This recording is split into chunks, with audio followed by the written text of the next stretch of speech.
that we ease the pressure of the ongoing conflict in the Gulf region. They maintain that as an oil-producing nation, Nigerians should not be made to suffer for a resource the country is naturally endowed with. When I talk about liberalizing the sector, it should benefit Nigerians. Pressure should be on government too to ensure that modular refineries licenses are given to those that want to operate it.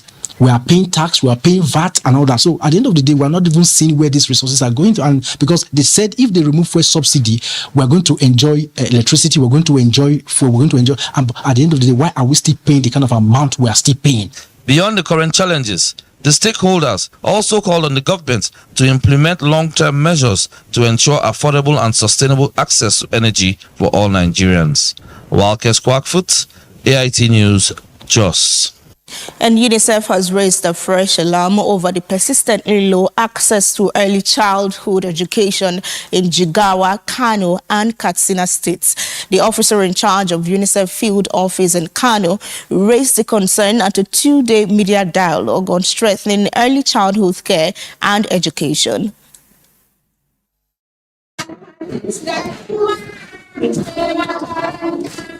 Early childhood care and education encompasses the holistic development of children from birth to age 8, focusing on cognitive, social, emotional, and physical needs through center-based or home-based training.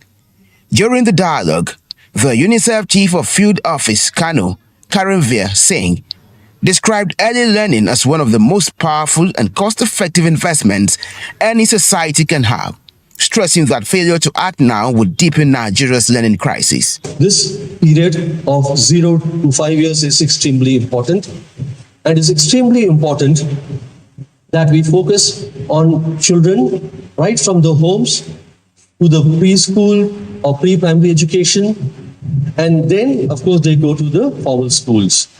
Any child who misses this opportunity will be a lost potential. And that's not good for the state or the country. The dialogue ended with a renewed call for stronger collaboration between government, civil society, the media, and development partners to ensure that every child in the Northwest gets a fair and strong start in life. So Nigerians are now showing up in Nigeria's drug crackdown, a striking twist in a trade once dominated by younger actors.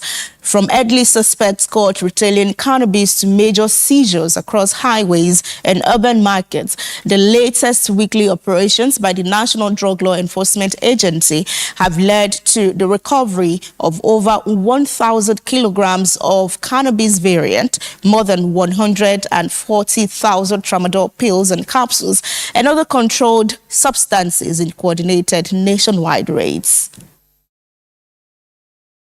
In Aba, an 83-year-old suspect was arrested with 700 grams of skunk packaged for sale. In Ekiti, a 78-year-old man was caught with 350 grams of cannabis in his residence. On Lagos-Ibadan Expressway, a suspect was intercepted with 1.925 kilograms of Colorado, with an accomplice arrested in Ibadan. Again in Ibadan, a wanted dealer was apprehended with 3 kg of skunk after evading NDLEA arrest. At Ile-Ife toll gate, a driver and a drug owner were arrested with over 7 kilograms of skunk and methamphetamine. Along Damatru Maiduguri Road, a suspect was caught with 76,000 tramadol pills. In Kaduna, operatives seized 290 kilograms of skunk from suspect on Abuja-Jos Highway. In Jigawa, 2 suspects were arrested with nearly 50,000 tramadol capsules. In Lagos, a major raid at Mushin Market led to the recovery of 740 kilograms of skunk. In Benin City, a suspect was arrested with multiple hard drugs, including Colorado and methamphetamine. NDLEA says the nationwide crackdown remains sustained under retired Brigadier General Buba Marwa. Ada Ononye, AIT News, Abuja. And that's the world news on Kakaaki, the African Voice, this Monday morning. Up next on the program is Kakaaki Business. Welcome to Kakaaki Business. Egypt has raised natural gas prices for several energy-intensive industries, starting in May, according to a prime ministerial decree published on Sunday. The government has already raised domestic fuel prices by up to 17% in March in response to soaring global energy costs, and is seeking to reduce fuel and electricity subsidies under an $8 billion program agreed with International Monetary Fund. The decree raised the price of gas by an average $2, reaching $14 per million British thermal units for cement factories, $7.75 for iron and steel, non-nitrogen fertilizer and petrochemicals, and between $6.50 and $6.75 for other industrial activities and petrochemical plants producing ethane and propane mixtures. The increases do not apply to consumers whose gas supply contracts already include pricing formulas. Egypt's energy import bill has more than doubled, while monthly natural gas import costs have nearly tripled since the outbreak of the US-Israeli war with Iran, with increased reliance on LNG imports or regional producer. China's Ministry of Commerce said on Sunday it had issued an injunction to block U.S. sanctions imposed on 5 Chinese refiners accused of buying Iranian oil, according to state news agency. The ministry named the 5 as Henglin Petrochemical and the so-called Teapot Refinery Shandong Qingyang Petrochemical Group, Hebei Xinjiang Chemical Group, Shanghang Linquin Petrochemical, and Guangdong Shenzhen Chemical. In April, the U.S. Treasury imposed sanctions on Henglin Petrochemical, accusing it of buying billions of dollars in Iranian oil in an escalation of Washington's long-running effort to curb Tehran's oil revenue. The Trump administration last year imposed sanctions on the other 4 refineries named by the ministry. The U.S. sanctions violate international law and the basic norms of international relations, the ministry said. As a result, the ministry said it had imposed an injunction. The sanctions created some hurdles for the refiners, including difficulties receiving crude and having to sell refined products under different names.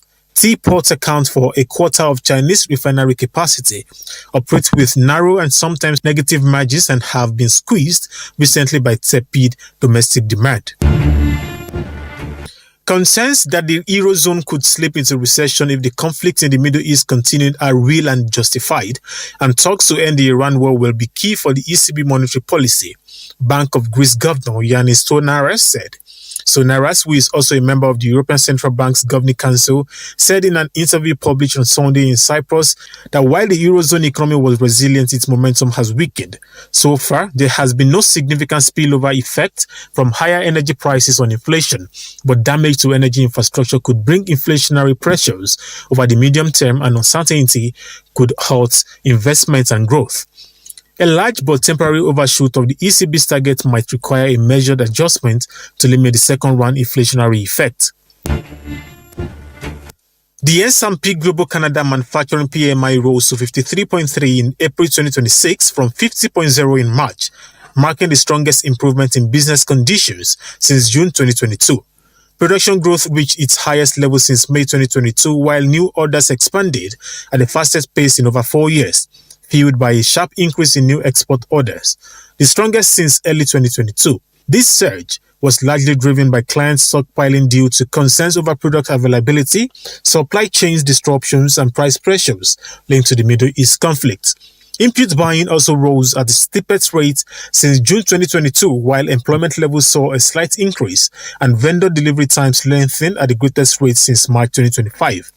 On the price front, input costs rose at the fastest pace in over 3.5 years, with fuel and freight transportation costs contributing to the upward pressure. Finally, business optimism improved to a 16-month high. The Organization of the Petroleum Exporting Countries and its allies has agreed to a modest increase in oil production for June, raising output by 188,000 barrels per day, even as the United Arab Emirates formally exits the alliance. The adjustment will be implemented by 7 member countries, marking the 3rd consecutive monthly increase in output targets. The group disclosed this in a statement following its virtual meeting on Sunday. The June increment mirrors the May adjustment, excluding the contribution previously allocated to the UAE. Analysts say the decision signals OPEC Plus' readiness to boost supply once geopolitical tensions ease, particularly the ongoing conflict, while maintaining a business-as-usual stance despite the UAE's departure. The move is part of a broader effort to gradually restore production levels that were cut earlier, although persistent global supply chain disruption continue to pose challenges. Market observers note that this increase is largely symbolic, as actual output will depend significantly on export conditions, especially in the Persian Gulf. The Infrastructure Concession Regulatory Commission has described the resolution of the long-standing public-private partnership disputes involving the Muritala Mohammed Airport Terminal 2 in Lagos as a demonstration of Nigeria's commitment to honoring contractual obligations and strengthening its reputation as a credible investment destination. The Director General of the Commission, Jobson Ewalefo, said the President's intervention was decisive, bringing an end to a dispute that had lingered across several administrations. Speaking in Abuja, he emphasized that respect for contracts is vital to building investor confidence as it reassures both local and international stakeholders of a stable and predictable regulatory environment.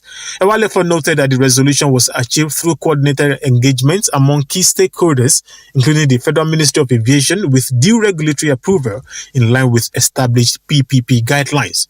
He added that the outcome paves the way for expanded aviation infrastructure, including the proposed Lekki Airport, while enhancing efficiency, unlocking new investment, and delivering broader economic benefits in line with national development priorities. And that's Kakaaki Business.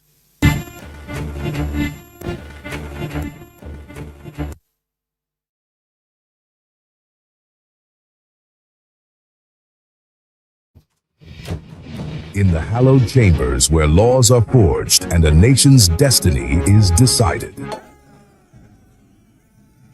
This is your parliamentary program, Inside the Parliament on AIT. Voices rise, opinions clash, debates ignite. We cannot be apologetic in the discharge of our constitutional duties as lawmakers of the Federal Republic of Nigeria. The burden of proving that the election peacefully and in accordance with law must shift to INEC. From the Senate to the House of Representatives, this is where policies are tested, laws are crafted, and authority is held to account. We spoke to some lawmakers on their opinions of the document presented by the President. Every motion, every argument carries the hopes of millions. We need more hospitals, more health clinics in communities so that they can effectively take care of the primary health need of people. The questions are tough. The exchanges are intense. Mr. President, you can have your way, but I will have my say. You can use the gavel, and I will use my voice. And those who want the proviso are 55 in number. And so the proviso says.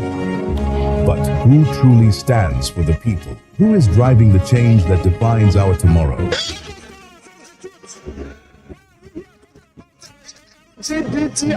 GTBT, whatever. Get the answers on Where Nigeria Decides on Inside the Parliament on AIT every Tuesday, 4:30 p.m.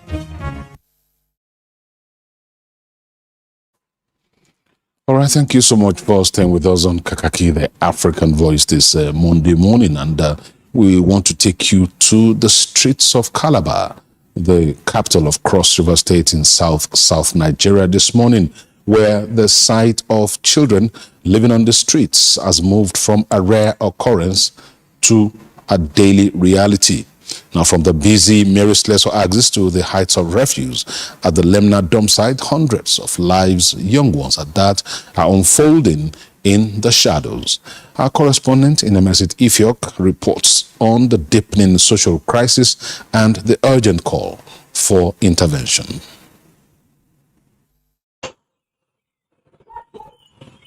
At daybreak in Calabar, the city wakes up, and so do its most vulnerable. They emerge from shop fronts, mechanic yards, and roadside corners, places that serve as makeshift beds for the night. Across the city, survival is the only priority. At the Mary Slessor roundabout, we found nearly 30 children and teenagers living as a makeshift family. At the center of this group is 28-year-old Gospower Okafor. He acts as an unofficial guardian, enforcing a rough sense of discipline and ensuring the younger ones share what lead to the find. I've gone to school, I've done handwork. Now right now I'm doing business, just that I don't have the capital to push myself into it. The stories here are repetitive and heartbreaking. Many were brought from neighboring states and abandoned. Others fled homes broken by poverty. Take 22-year-old Francisca. I grew up with my grandmother. I didn't grow up with my mother. After her grandmother died, her safety net vanished. Now she navigates the street while her own child is cared for elsewhere. A cycle of motherhood and survival played out on the pavement. No matter how I try hard to reach out to my parents, they normally drove me away from them. These are my families, these are my friends. But the situation reaches its peak at Lemna Junction, the city's primary dump site. Here, hundreds live directly on heaps of refuse. They do not allow cameras here because for them, attention has rarely led to change. Despite frequent visits from charities, their reality remains stagnant. While some residents view these clusters with suspicion, those living here insist that they are not looking for trouble, just a way to eat. The local NGOs here are doing what they can, but they admit that they are being outpaced. Rehabilitation is happening, but the inflow of new children is faster than the system can manage. The words from the advocate is that without the full enforcement of the Child Rights Act, the tide would not turn. The state government says it is listening. Officials claim social welfare programs are being intensified to identify and reintegrate these children while attempting to address the poverty that drives them from their homes in the first place. We go provide okay, now then we do place for the. From the bustling markets of Marion to the desperate heights of the Lemna dump site, the growing number of street children highlights a massive systemic gap. For these youths, survival is a routine, but without a coordinated rescue, the cycle of neglect is set to continue. Inemesat Ifiok, AIT News, Calabar. Conversations around mental. Wow. Children, young adults living on the streets in Calabar. And I don't know, let me ask you for your thoughts, because I already have a lot of them swirling in my brain right now. Well, it's so sad, and I'm so glad that AIT and then our correspondent in Calabar, Inemesin Effiong, is able to put that report together. It's not just in Calabar. I just think that Calabar is only the sample of this report. Across Nigeria, for example, you see a report put out there that from 2024 to 2026, Nigeria continues significantly to have homeless and children on the streets. And from what we have now, an estimated number of 7 million to 8 million children, they are currently living and sleeping on the streets of Nigeria. That is coupled with another 18.3 million out-of-school children who are most likely going to join them in the street also. You see that unofficial guardian right there, the 28-year-old, who decided to assign himself to say, I'm taking care of these children. If he had a home, for example, I'm guessing that he would have been able to move them into an apartment and then very soon was seeking support for them. But how many of the 7.8 million homeless children in Nigeria right now can he even accommodate? It's so unfortunate, and no child should be. And looking at the circumstances, broken homes and all of that, it's a conversation to have, really. It's a big story, something to follow up with. Well, I think it's an unfolding crisis, one that we have already begun to see its results in terms of the rise in insecurity in Nigeria over the past 15 years. And for various government agencies and international organizations who've been talking about out-of-school children and these children living on the streets for years now, I'm sure that's where what they're talking about, because the implications for the future are very grave indeed. our future is on the line right there, if indeed children are the future of tomorrow. But let's take another report just before it's 7 a.m. and then our social intervention segment, which is about mental health that remains one of the most neglected pillars of public health in our space this morning. Data from World Health Organization, WHO, is suggesting that nearly 1 in every 4 Nigerian, roughly 50 million people, will experience a mental health condition in their lifetime. I mean, this is a story by our correspondent on someone battled mental health for years and is using our experience to help others pull themselves out of that dark hole. Around mental wellness are slowly gaining grounds here in Nigeria.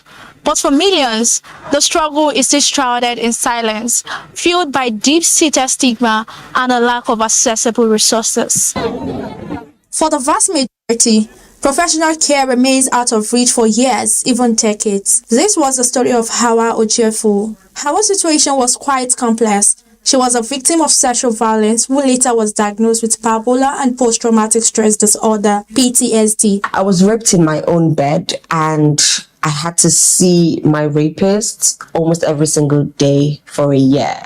And due to victim blaming and shame in the society, I couldn't speak up and get the support that I knew that I needed to get. And so I recall having extreme mood swings over a period of time. And on the one hand, I would be so down and so sad and physically unable to get out of bed in the morning. And on the opposing end, I would have these bouts and bursts of energy with happiness and ecstasy, and I would be so glad. I would start all these activities and to feel like, oh, everything is fine. I'm back to being this person that I'm supposed to be. But I realized then, that I was living with bipolar. Her condition got worse when she almost had a near-fatal mental health crisis in 2016. 2015, years after I was raped, my bipolar highs got higher and the lows got even lower.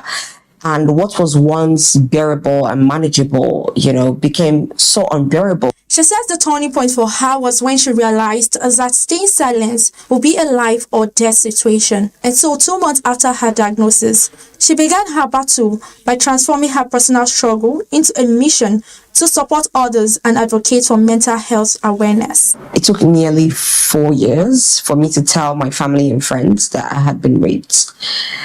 And even though the shame wasn't mine to bear, I increasingly felt the heaviness of it. The burden of an untold story is far more dangerous, in my opinion, than the story itself. That was actually the thought that drove me to starting She Writes Woman. 10 years after the She Writes Woman was founded, Hawa is looking at the milestones and pushing for a renewed call for urgent government help for sufferers. It's really built around this revolutionary idea that people need people to talk to. Simple. You can call a helpline and you might not say much, but someone will listen and someone will care. And so this has been the core of what support has looked like for us. It's driven by people who understand lived experience, and it is given to people wherever they may be, physically, geographically, but also within their mental health journey as well. The anniversary wasn't just about policy. It was about people. Attendees shared deep personal stories, marking a clear shift from silence to advocacy. One participant noted that women are disproportionately affected, not by chance, but as a direct result of societal pressure and systemic neglect. For her, the event provided the first safe space in years to speak openly about her journey. The society for us, because every day we wake up to a society that wasn't built for us, a society that didn't choose us, a society that didn't see us, a society that does not want to work with us. They see us as nothing but just the disability we have. And this has affected us hugely. And meeting with She Writes Woman was different for me because it was the very first safe space I experienced. I will never forget that day when I was, with Hawa Ojefu and the other youth advocates. And we were sharing our experiences. And that was the very first day in my life I was able to voice out something I've held for years. The highlight of the gathering was the unveiling of a 10-year impact report. The document maps the current reality of mental health in Nigeria and outlines the blueprint for a more inclusive, responsive care system. As more Nigerians find the courage to speak up, advocates insist that breaking the silence is only half the battle. It must be matched by real investment in healthcare infrastructure. Until then, millions will continue to fight this silent war alone. Oluwaranti Ajaramola. Right, another one there. Something that is almost assuming epidemic proportions in Nigeria too. One more thing for the Nigerian health authorities to take a deep look at. Anyway, we brought that to your notice this morning because it's something that we needed to do. For now, we'll move away from it and bring you our social intervention segment.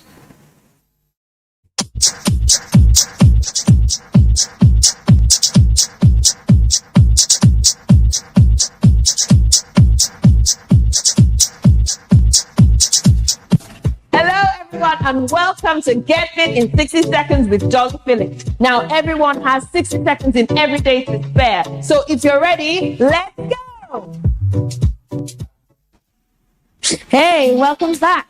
Okay, so we're doing our knee lift today. We're going to start with our hands up, and then we're going to bring our knees up and make sure we're taking turns. Let's go. One, that's it. Who can guess what we're working here as well? Of course, we need those 6 packs before Christmas. That's it. So the higher your knees go, the better. We're also working those arms and our back as well. Take those cushions, or take the cushion as high as possible. Extend all the way up to the ceiling and bring those knees up. Don't turn to the side, though. Keep it in front of you. In front of you the whole time. Breathe normally. Make sure you breathe. Exhale when that knee comes up. That's it. Keep going. Yes, we're working. Big smile on your face, don't forget. It always helps. How are we doing? Almost there. Come on. In 5, 4, 3, 2, and 1. Super job. Well done. Well done. I hope you had a great workout. Anyway, what I need you to do is to follow us on Instagram at Alpha Fitness Studios and subscribe to our YouTube channel, Alpha Fitness Studios, for free workout videos, free dance videos, sales and promos, and make sure you join us at the gym, Alpha Fitness Studios in Lekki Phase 1 next time you're in Lagos. So until the next time, bye-bye.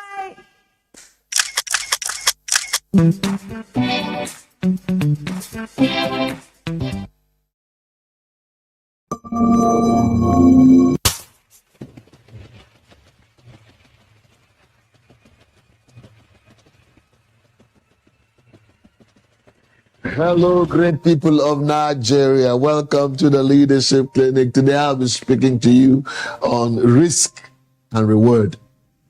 Every reward requires risk. You want a better job, you have to risk rejection by applying. You want to start a business, you have to risk failure. I have, in the past couple of weeks, I have been under a lot of stretch and pressure, because of the fact that I'm trying to do something significant. We've been hungry to set up the most comprehensive leadership university in the Northwest African region. And it's been tough, it's been challenging, but guess what? If I remember the reward of this beautiful idea that will become a 7-star institution that will be a blessing to Nigeria and Africa, what gives me joy is the fact that people are going to pass through the institution and they become super outstanding and make a big difference like never before. So it gives me the push to be able to drive progress like never before. So nothing significant happens in the safe zone. Most people overestimate risk and understand the ability to handle consequences. And so what happens? They say, what if I fail? But you haven't taken any step. But what if they laugh at me? For those of you who want to master public speaking and you don't want to go to that stage, you're afraid that somebody's going to laugh at you. When somebody laughs at you, guess what? Is that the end of you? But what if you ask, if I succeed? What about if I blow their minds? What about if I inspire them? So leaders take calculated risk. So how do you evaluate your risk? First thing you must do, therefore, is to ask, what's the best that could happen? Most people only think about the worst. Balance your perspective. This is very important. And second, ask, what's the worst that could happen? And can I survive it? Usually, the worst case scenario isn't as bad as your fear tells you. Number 3, ask, what's the cost of doing nothing? Staying in a place has a cost too. Sometimes the biggest risk is not taking one. It's not taking that decision. And the 4th element is gather data. Don't risk blindly. Research. Test small before you go all in. That's powerful. And the 5th element is prepare for failure. Have a backup plan. If this doesn't work, what will you do? Preparation reduces risk. But in my own context, you know what, I will always have that element in my mind that this will happen and this will succeed. I never think failure in my mind. I only think success. But if failure comes, I also have a system of reinventing my thoughts and reinventing my approach and staying relevant. That's very important. And the 6th element is that act with courage. Courage isn't the absence of fear. It is action despite fear. When fear stares you in the face, you get the job done. You make it. It's courageous leaders who change the world. So make risk wisely and reap greatly. Great people of Nigeria, you must remember, if a man does not have a purpose to waking up, sleeping becomes interesting.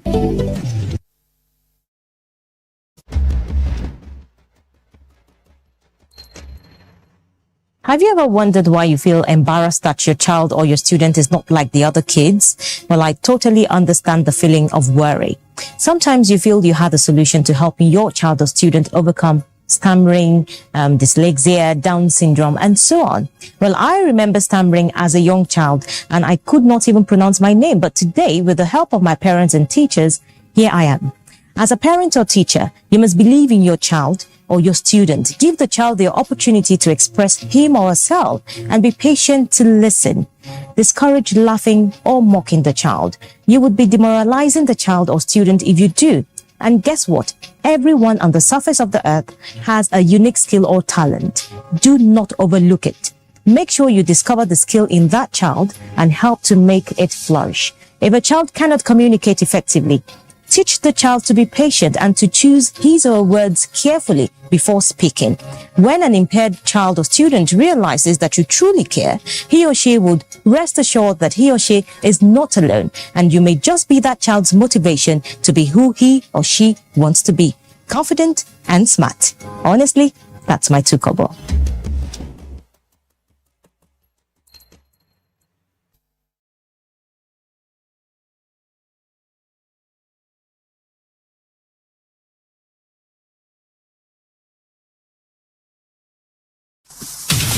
Gender Agenda is where policy meets people. It's a bold policy literacy platform bridging the gap between decision makers and women across every sector. From parliament to politics, from leadership to governance, from peace to economy, development, human rights, from Nigeria to the rest of Africa, Gender Agenda amplifies voices too often excluded, ensuring every voice counts. Through compelling storytelling, social impact dialogue, thought-provoking documentaries, town halls that lean on data and research, we raise the bar. Gender Agenda, every Friday, 4:30 p.m. on AIT and on AIT's YouTube channel live. My name is Adora Sydney Jack, and this is Gender Agenda. Gender Agenda. Women rising. The issues as they break, the multitude, the political figures, the state and non-state actors. It's a serious threat to democracy. government seem to be incapable of protecting the scheming, This is not a period we should stay back and go. Every part of this country is important. the intrigue, There can be no one person that is bigger than the party. deft moves, and the momentous declaration. We didn't get any protection. I'm not particularly against anybody. We track and capture them all. I don't believe in godfatherism in politics. Follow in-depth analysis and no-holds-barred interviews. Armed forces of the country is well capable. They need the political will. Are they just waking up from sleep? Is there complacency? Feel the pulse of happenings in the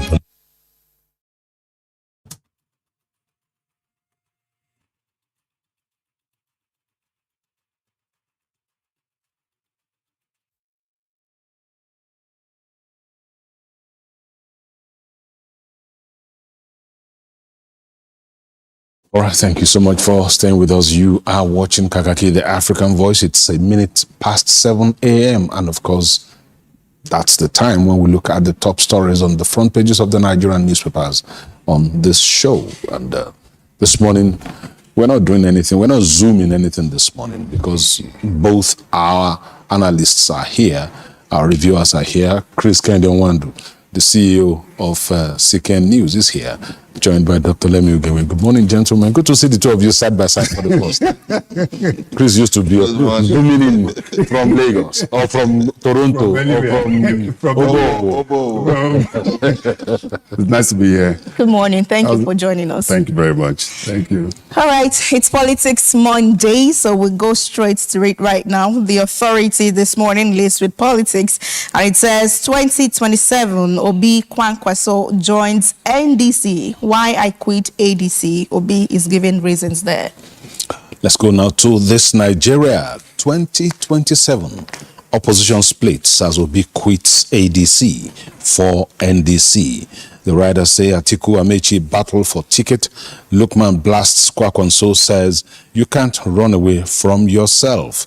And another headline that one must not but talk about this morning is at the bottom of the page. Rising poverty forcing more Nigerians into criminality, say economists. Others, you'll find that story on page 2, page 5 of the paper. All right, from this Nigeria, we cross over to Disclosure News. It says Obi Kwankwaso on the move again. Dumb ADC declare for NDC, receive new party's membership card in Abuja, say country system toxic. He cannot build a political party, APC mocks move. That's on page 2 of Disclosure News this morning. All right, let's go to the Daily Newscraft. And I think this is a new one coming out on the streets today. And the headline there says 2027 presidency. ADC's adoption of Atiku pushes Obi Kwankwaso to NDC. Obi rejects VP slot, alleges external forces hijacked ADC. We don't care if they leave our party, says ADC's spokesperson. You'll find details of that flowing from the front page to page 2 of the paper. All right, we cross over to Observer's Time now. Same story. It says the third force emerges. Obi and Kwankwaso seal NDC deal. Presidency labels Obi nomadic. Okay, let's see what the Al Jazeera newspaper has to say. Al Jazeera Nigeria leads with the story. 2027, Obi Kwankwaso dump ADC for NDC. Say external forces, uncertainties, betrayal cause of movement. Find the details on page 9 of the paper. Now we cross over to Daily Sun. It says 2 ex-presidents behind Obi Kwankwaso's exit from ADC. One writer says former Anambra Kano governors join NDC. Side toxic political environment, internal crisis for exiting ADC. Another writer says APC brand to be Nigeria's inconsolable political drifter. Okay, let's go to the Abuja Inquirer, and that paper has a very interesting way of putting this same political headline, 2027, the camping bazaar. That's how it puts it. And the writers tell us, Obi Kwankwaso Binani join NDC, Abo moves to Labour. Modi campaign in the offing. 137 reps change parties since 2024, and it gives us a graphic breakdown of the defections since 2 years ago. All right, let's see now how Daily Monitor puts it. It says 2027, Obi Kwankwaso, Dom, ADC, join NDC. Why I quit ADC, ex-Anambra governor, ADC coalition bigger than Obi, says party chairman. Also, a story there is that Atiku to visit US over alarming deterioration of Nigeria's security, economic instability. The Standard Times is the next paper we're looking at. Same story, different headline. Obi dumps ADC, storms NDC headquarters with Kwankwaso amid political turmoil. That's the top story there. The details flow from the front page to page 2. The same story is what Nigerian News Direct has. It says external forces destabilizing ADC, Obi Kwankwaso allege, as Kwankwaso hints at defection, vows to prioritize party unity over ambition. Obi dumps ADC. Okay, let's now look at the Daily Global. Different headline, same story. Defection. He is never willing to build any party. APC mocks Peter Obi. That's an interesting way of looking at this particular event that took place at the weekend.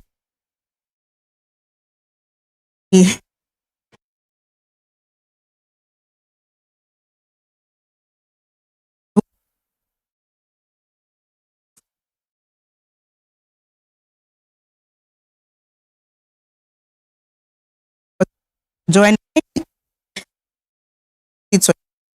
race.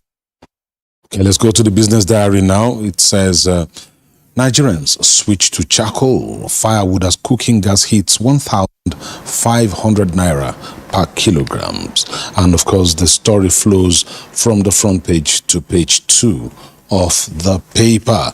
And when you take a look at the top of that page, you see other headlines there. CBN sets for 700 billion naira raise in 1st May 2026 Treasury bill auction. Yeah, that's the word. The word is auction there. The story is on page 4 of the paper. And that's the last paper we have for you this morning. Talking points very quickly.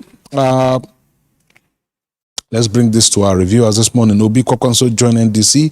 The Authority newspaper has that. This Nigeria has it. Observer's Times, Al Jazeera, Daily Global. Chris, how do you read this? Was it predictable? Was it something you expected? Let me hit the ground to No. Why are you passing the ball? When you have a PhD holder, around you just have to.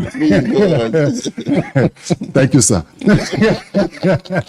Yes, on a more serious note, it was expected. It wasn't surprising to me what happened yesterday. You know, there's been this speculation for weeks now, where Obi is going to pitch his tent.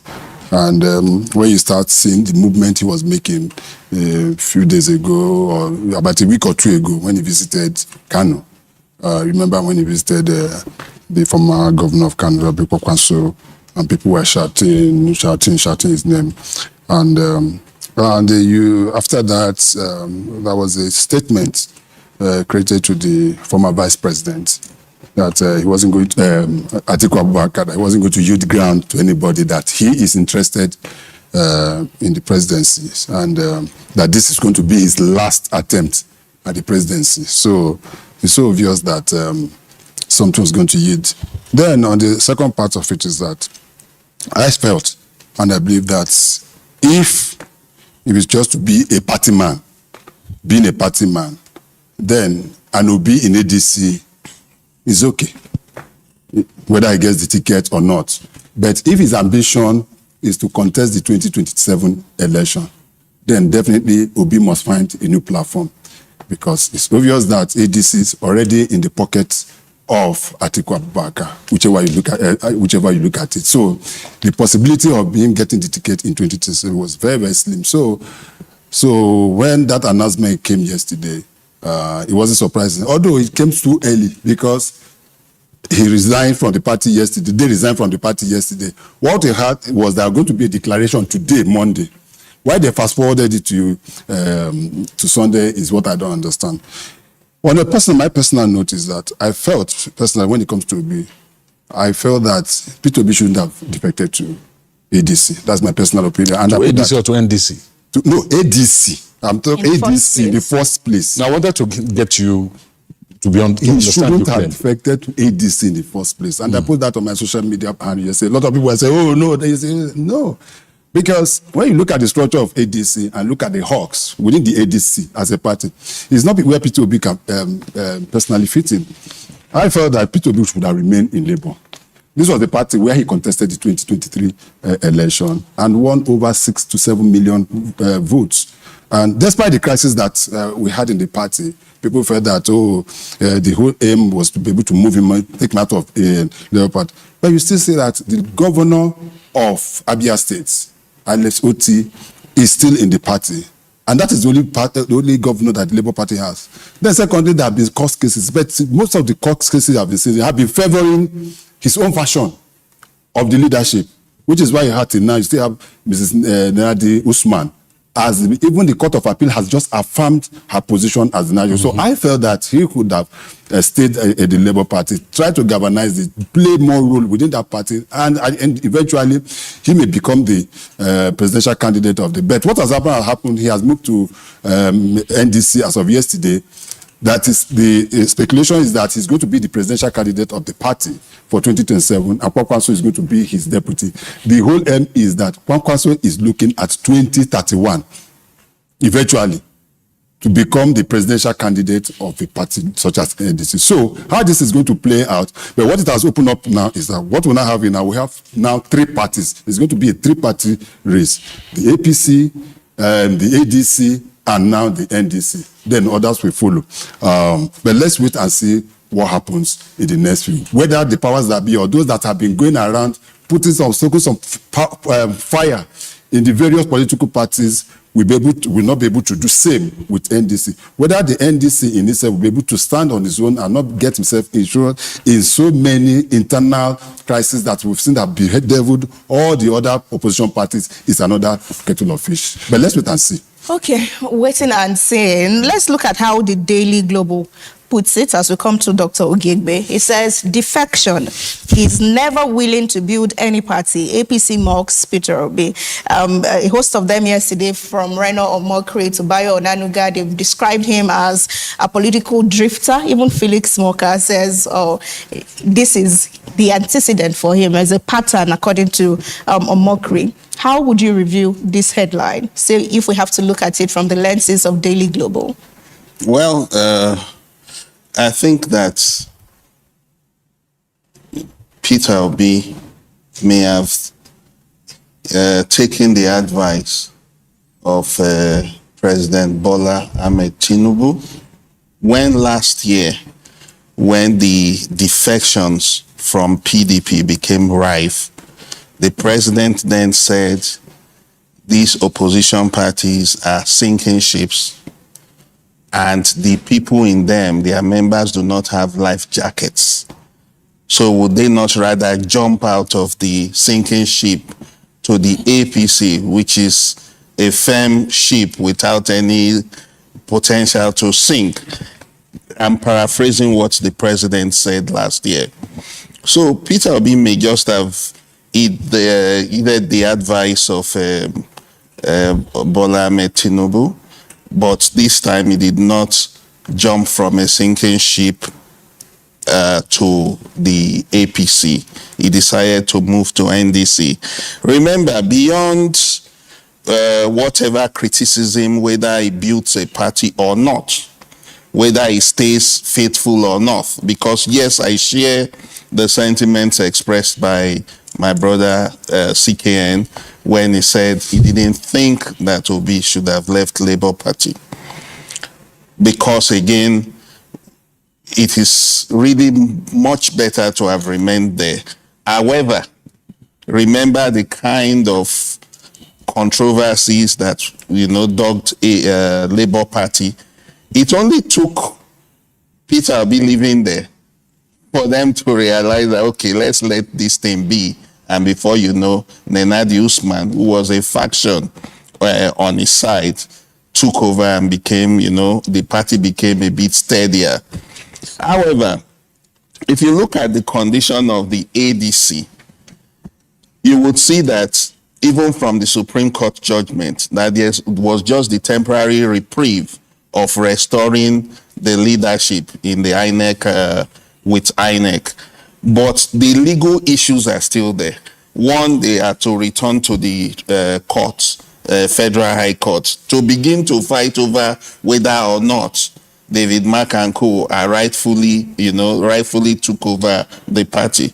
Now that will go from trial court to the Supreme Court. It will be a long drawn process. Mm-hmm. And within that time, they may be out of time to even nominate or do primaries that will get presidential candidates. So Obi has looked at it in a way that I think is pragmatic and has decided to take up an NDC that is new, the beautiful bride now. According to the leader of the NDC, Seriake Dixon, he said a party that does not know anything about status quo antebellum. Yeah. And I laughed myself. Yesterday. Oh, Scott. Obi is saying that.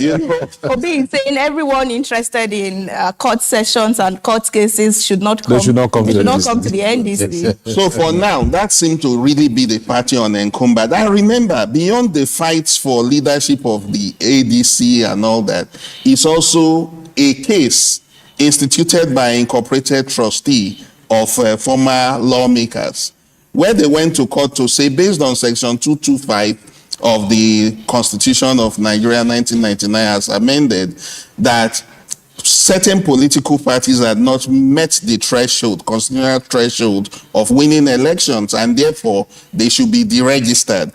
That case is a very strong case. Somehow the media has not paid much attention to it. It may also hamper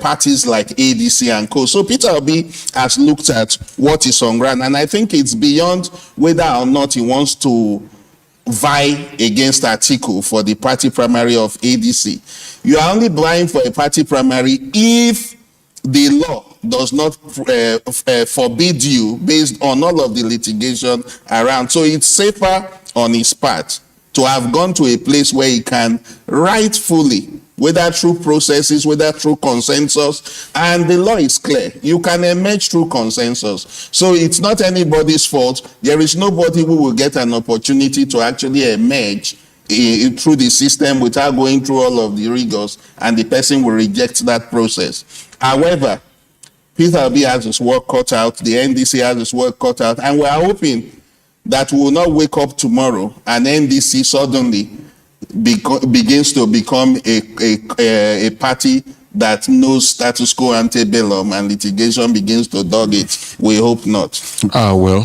One of our viewers on our YouTube channel has already got there a few minutes before you, because I'm just looking for that particular comment now because I remember seeing it. He's talking about the fact that the same problems that the other parties are facing will get to the NDC. Yes. I'm going to read it out when I get to it, but let's move on to another issue now. We are losing time. It's just like we don't have enough time to talk about these issues. But let's talk about the cost of cooking gas now. And it's something that's giving Nigerians a lot of cause for concern. Nigerians switch to charcoal, firewood, as cooking gas hits 1,500 naira per kilogram. Yeah. I mentioned something like that last week when we were talking about the aviation sector. Yes. And I vividly talked about it. Yes, when we are talking about aviation fuel and the rest of them, that we are keeping quiet on issues relating to cooking gas in Nigeria that is almost out of the roof, and Nigerians are resorting to charcoal and also firewoods. And is quite unfortunate, but the question you ask yourself, what can we do? Presently, the situation thank God that the situation in the Middle East is getting a bit clearer, and global trade is returning with the war between United States of America, Israel, and Iran easing a bit.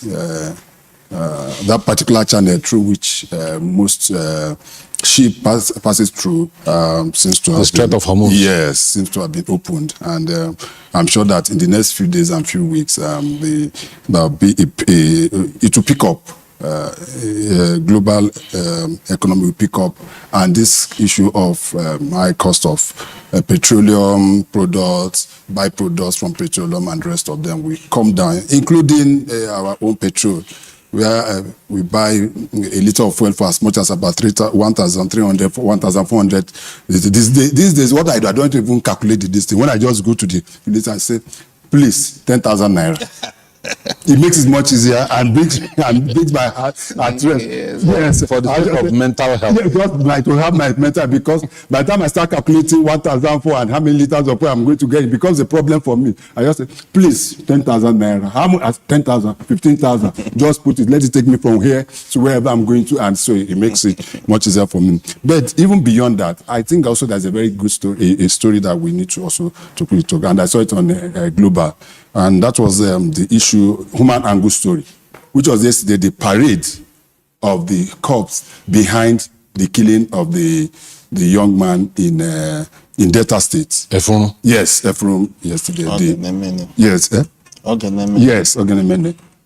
The police leadership led by the Inspector General of Police, Tunji Disu, did what I expect him to have done, where he decided to make sure that those behind that killing were paraded.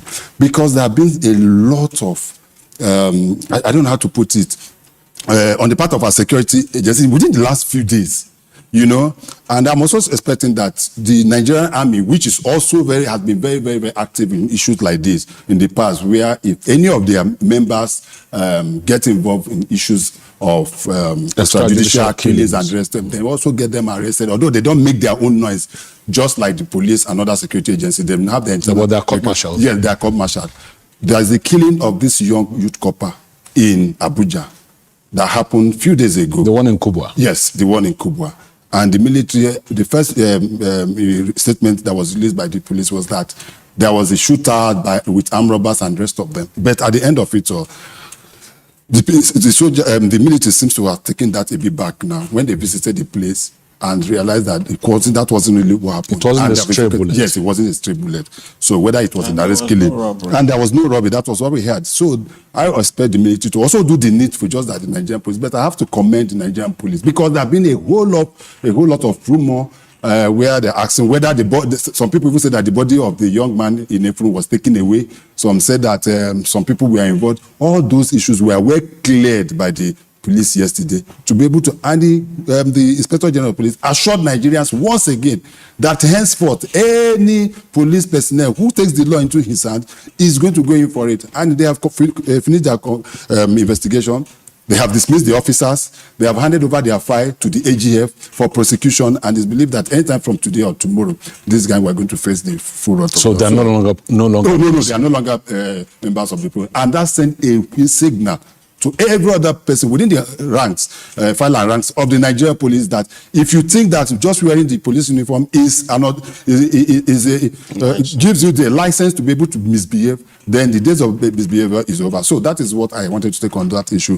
And I have to commend the police for that internal cleansing within itself that they could own up, because there have been instances, and also thank the social media. That is why at times people say social media is bad, social media, but if that was not captured, and placed on social media, probably even the police hierarchy will not be able to know what happened, and wouldn't have seen the situation that we find ourselves. Okay, let's bring in our viewers once again. They are most concerned about politics this morning. Maybe their comments on this haven't dropped yet. We have Emerald World TV. It says, if Peter Obi had remained in Labour Party, I bet you the crisis would not be over by now. The courts would never have resolved the issues. Unamnan says, the causes in the Labour Party is not about OT, but Obi not to get tickets. We are not blind that ADC crisis and INEC chairman lecturer of law defined status quo antebellum as it suits him. Idowu says, Lemmy, God bless you. Martin Otis says, what happened in 2023 is about to happen again because opposition parties don't have what it takes to unseat President Tinubu. They should have one candidate to challenge President Tinubu. Africa Band says, surprising that your analysts are unaware that Labour Party was left off the hook because Obi left and Oti is supporting president re-election. I don't know about that. Africa Band says that's what Africa Band thinks. Well, Martin is adding, Mr. Kunle, you are looking fresh. I mean, it's been on air for 3 whole weeks. No, that's the whole day. Yes. He went to the village to take very cool away from the city. Oh, yeah. I'll try to do that as well. I needed it. Thank you, Martin. Thank you. Just to speak about, let me put on record that the swiftness with which the Inspector General of Police, working in concert with the Police Service Commission, in taking action against the murderous policemen. As far as I'm concerned, we saw it. I'm not waiting for the court to so say. There's no justification, as the police did state. There's no justification for extrajudicial murder of anybody. Now, dead body, not the right statement. They were able to take that gentleman out, and it's important to investigate. Get those civilians who were working in cahoots with that man who pulled the trigger. Get them and make sure that you track and get the real information, because to me, the picture we have is the picture of a syndicate that wanted to make sure they silenced that young man, Ogenemene, and that's why they took that action. It's commendable, because I would also recall that 4 years ago, up to 4 years now, we started asking the police to help us with accountability for the life of 14-year-old Karen Apuchondodo Akba, who was raped, condom left inside of her, which infected her with sepsis and spiked her blood sugar, leading to her death. The idea of police at that time, we asked that they took decisive steps to make sure somebody is brought to book. As we speak till this minute, even the mother of the child, 4 years after, police has not at any point given her a police report. They have not allowed the medical report of the test of that child to be given to the mother or family of that child. Now, that is the police as it was at that time. We have a new police IG who seem to have decided that he wants to right the wrong and be on the path of justice in taking steps about Ogenemene. We expect that the police would at least help the mother of Karen Apuch to have closure also by making sure that the police reports and the medical reports are availed so that the family can have closure. We cannot continue to operate in a manner where the rule of men supersedes the rule of law. And that is why we must commend the police and also call on the Nigerian military. What the brigades of guards did to that youth corps member in Kubwa is reprehensible and must be investigated thoroughly. They claim there was armed robbery attack. Clearly, the vigilante in that estate testified that there was no attack whatsoever. That the boy was caught in a crossfire is clearly, when you see the visuals, you know that that is just ulabalu, it's hogwash. Because the brigades of guard personnel jumped into the fence, into the compound of that young man, and they shot through the door and killed the young man. So the idea of saying he was caught, you are only caught in a crossfire when you are outside where they were shooting. The boy was in his room, they went in there, jumped into his fence, killed him, and it cannot be covered. The military must cover itself in glory by being honest enough and being thorough. And I do not think it's the military who should investigate itself. The National Human Rights Commission must not sleep on its duty. It is important that the police also gets into this, and whoever is the culprit must be brought to book. Right. Enough of killing of Nigerian youths. Right. Enough of us being able to allow people just come and paper the crack and tell us all sorts of stories. It's an incredulous story, and that boy must be accounted for. His life also matters. Right. Okay. Yeah. I think we should quickly look at one more issue, because it is a very, very troubling one. When you find octogenarians involved in the drug trade. The NDLEA made some arrests, and there was an 83-year-old and a 78-year-old involved among those who were arrested. A quick word from you. Yeah, it's very worrisome, because just last week, there was also another one that I think the man was 90 years, and I was a doctor or something like that, and he was also arrested by the NDLEA. The pattern seems to me that these couriers or those behind this thing are now using the vulnerables, people that they think ordinarily that when they get to the airport, nobody want to disturb them, nobody want to search them and the rest of them. And they are getting more creative on it, and it becomes very, very worrisome. But we have to also commend the NDLEA, because the other day I was asking Baba Femi, the spokesperson of it, I said, are you people winch? How do you get to know, when you see the kind of ingenuity? There was one you posted where they were opening up a food flask. Yes, you saw that one that I posted. Yes, they were opening a food flask, and I was asking, how did you get to know that this? He said that they've been trained so much. And so I need to commend them, but people have to be careful. And we also have to make sure that prosecution is, and that is also being our problem. Most of the time is being able to prosecute these people today, because most of them have so much money that they can hire as many senior advocates. What we are having that we are catching, arresting now are just the errand boys. We need to go back to the root, make the investigation, and they back the main kingpins. Once we're able to do that, then we'll continue to sit on the long term. The strategies, they've so diversified their strategies that even now they want to use pregnant women. You see a woman faking baby bomb at the airport, and she's like, what I'm talking about, that should be given priority attention. Just leave the queue, come, let's attend to you, as he mentioned, older people as well, and all of that. They are messing up the attention people are getting now. It's also important if you, of course, are aware of the fact that even people's children take their elderly parents and even use them for money rituals. So it's important to also look at these octogenarians and be sure of their mental state, because people suffer all sorts of mental health conditions, whether it's eczema, whatever, and may not even know that they have been laced with these things, and they are being taken advantage of. They are the vulnerable. It is a possibility, because at 90, it will make no sense for a 90-year-old to consciously take drugs anywhere.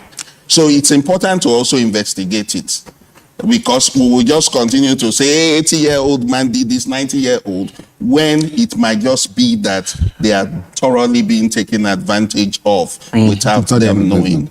All right, we have to go now, gentlemen. Thank you very much. We've stolen, I think, 4 minutes out of our talk time for the next segment. Thank you so much, Chris, for coming on the program. Thank you very much. And once again, it's good to see you in Abuja. It's good to see you guys too. Thank you. Continue to enjoy your stay. Let me continue to enjoy what people are enjoying here too. Have a wonderful week ahead. We should the same. Chris Kendewandu, the CEO of CKN News, and Dr. Lemi Ugegbe have been our reviewers on the newspaper review this morning. So that's it for the newspaper review. We'll be back after this break to begin with our first conversation. Stay with us. In the hallowed chambers where laws are forged and a nation's destiny is decided.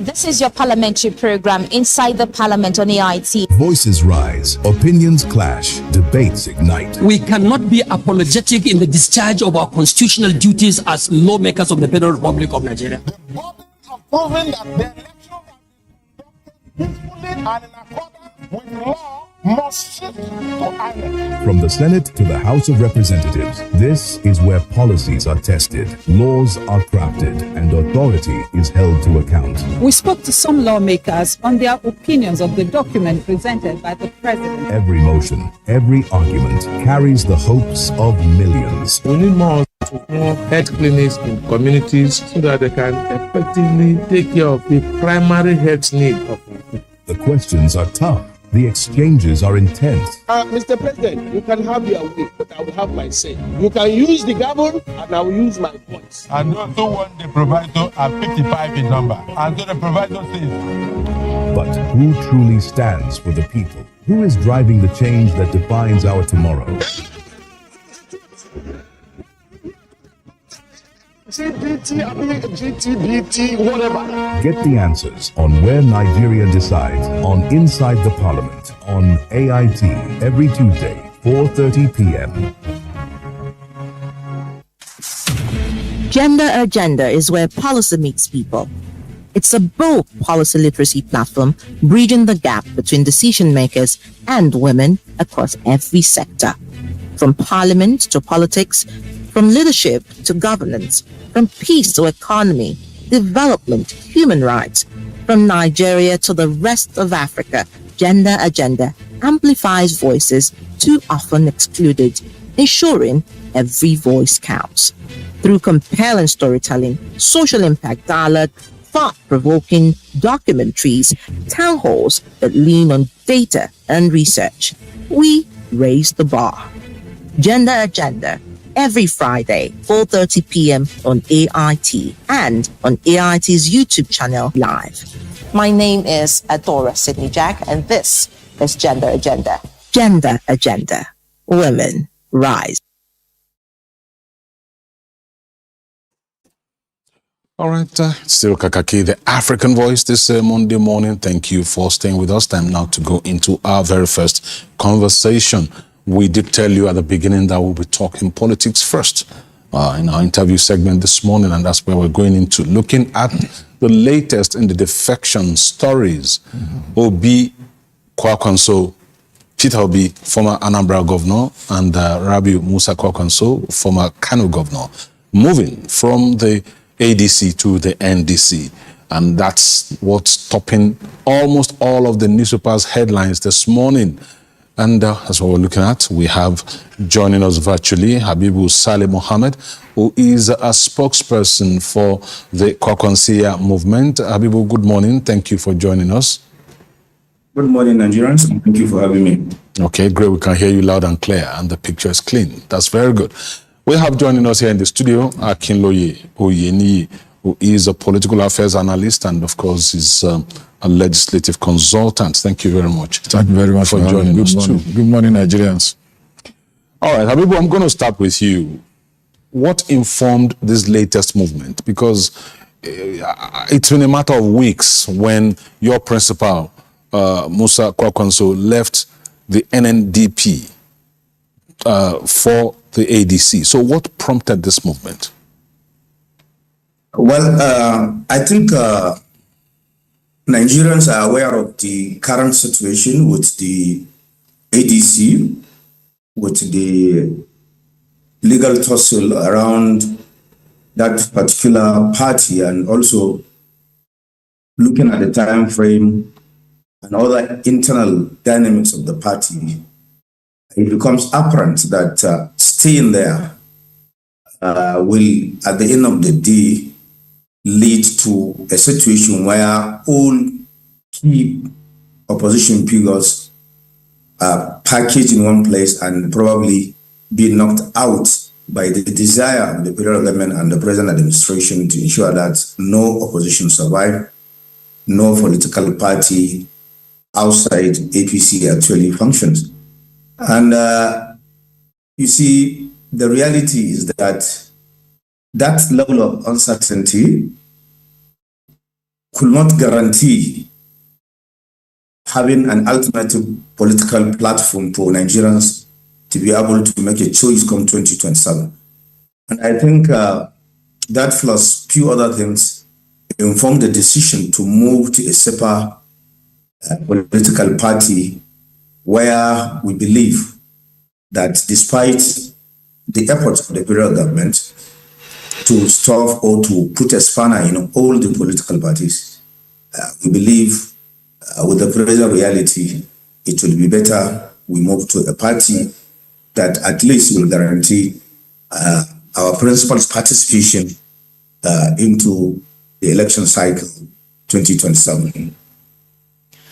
All right, we'll come back to the studio here. Akinloye, let's get your immediate reaction to this defection and again defection.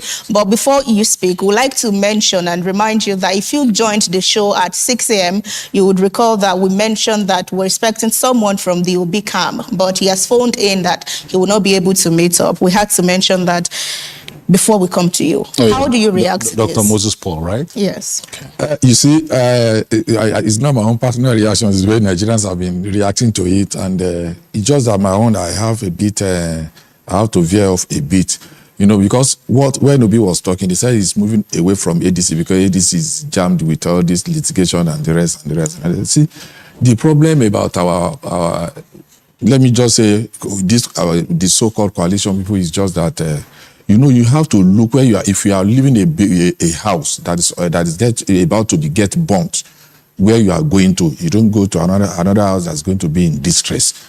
It's like, I don't know, you know, we have big people, we have David Mark and a lot of other big wigs here that left PDP, APC and the rest. And these people have been in government for a very long time.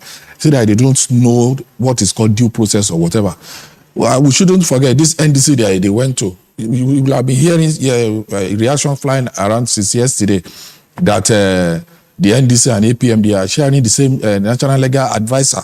And yesterday evening, very late in the evening, the party, NDC, now have to upload a particular resignation letter. Yeah. You understand? Dated, I think, 4th or 5th December that he resigned. 2025, then the resignation took effect December 10. But if you look at the NBA seal, on the resignation that Ugumba, what is his name, Ruben, is put on the resignation letter, is that MBA seal is going to expire 2027. And you cannot get MBA, you start paying for MBA seal January 1st. Automatically that seal was paid for. The latest you can pay for that seal is January 1st, 2026. And you will get it maybe from on the 20-something, maybe from 20th upward, maybe February. So how come the resignation that was tendered in December, early December, is now carrying MBAC that was bought, paid for in 2026? That is another issue. You understand me now? That could border on forgery. You understand? So these are the issues that people are supposed to look into before they go into all these political parties. You understand me? It's like, I don't know. And we should also forget, NDC, they released their first letter they released was to start their primaries and congresses at a certain date. Then April 21st, they sent another letter to INEC that they will be conducting their congresses, and they put their presidential, that they will be stopping their e-registration April 29. And that the same day, they are going to submit their register to INEC. Apart from that letter, there's no any other letter to INEC. So as it is probably, maybe, let's say, I don't know if they actually followed the letter they sent to INEC and have submitted their register that April 2029. If they have done that, that means he'll be registering now, won't be able to fly. He won't be able to contest, with the NDC. To vote in the presidential primaries. You understand? So those are all right. Before we get a clearer picture of what you are insinuating, I'm on the verified X account of NDC, and I was there yesterday because of their stories that were everywhere. The letter you are referring to, the resignation letter from the Eguaba Ruben Esquire. So this was written on the 4th day of December 2025. It was received the next day, 5th of December 2025, by Musa Abdullahi, front desk officer to the national chairman of APM. And as you mentioned, the seal there on page 2, where the Ruben Aguaba signature Esquire is NBA valid till March 2027. But then if it's valid till March 2027, what does that mean? Does it mean that it's invalid as of 2025? That seal was bought in 2026. And you shouldn't, seal that has not been... A seal is for a year? Yes. Yeah, you have to pay, this paying for that seal starts from January 1st, 2026. That is where the problem lies now. You understand me now? Automatically, it's even better for this letter not to have designated, not to have surfaced at all. Now it is now bordering on the issue of forgery. You understand me now? You pay for a January, the latest. If even you pay that January 1st, you cannot get the 6th January 2nd. It may be from on the 20-something. Are you a lawyer? I'm a legislative analyst, so okay. I know about laws. You know all of this. I know about all majority of court judgment on these issues. So that is where another problem is lying. Okay, let's go back to Habibu now. And first, I'd like to know what he thinks, because critics have talked about the fact that Musa Koyakonso, your principal, has jumped out of the ADC, the African Democratic Congress, because he doesn't have the clout, or even Peter Obi, that they don't have the clout to challenge the likes of Atiku Abubakar and the former transport minister and former governor of Rivers State, Rotimi Amechi. Is that the case? Is talking about uncertainties just a smoke screen? Well, I think the record before us can confirm that Rabi Musa Koyakonso have twice contested the election against Alhaji Atiku Abubakar. And he has emerged second after Buhari, while Atiku Abubakar emerged third. You understand? And there was also another election where Atiku Abubakar emerged ahead of him. So I don't think that argument can really hold waters, you understand? But the reality of it all is that when you are going into coalition, it already confirmed that you are going there to make certain concessions, certain compromise, you understand? And the level playing ground should be so clear that you know definitely what is expected of you and what is expected of others to do. And when there is no such clarity, you understand, the whole goal of going into coalition is already defeated. Because remember, this is a kind of a composition where everybody or each of the person on their own, you understand, have once contested an election and has his own personal ambition probably. And also it requires him to actually verify himself for certain compromises and also for certain sacrifices. And I believe my principal has made it very clear, well shown in the ADC, that he's going there solely to ensure that he has done whatever it is necessary, you understand, for the coalition to be able to defeat the sitting president. But in a situation where so many people there are not ready to yield, are not ready to actually compromise, you understand, and there was no clarity as to, let's take zoning formula or something like that. There is nothing definite there.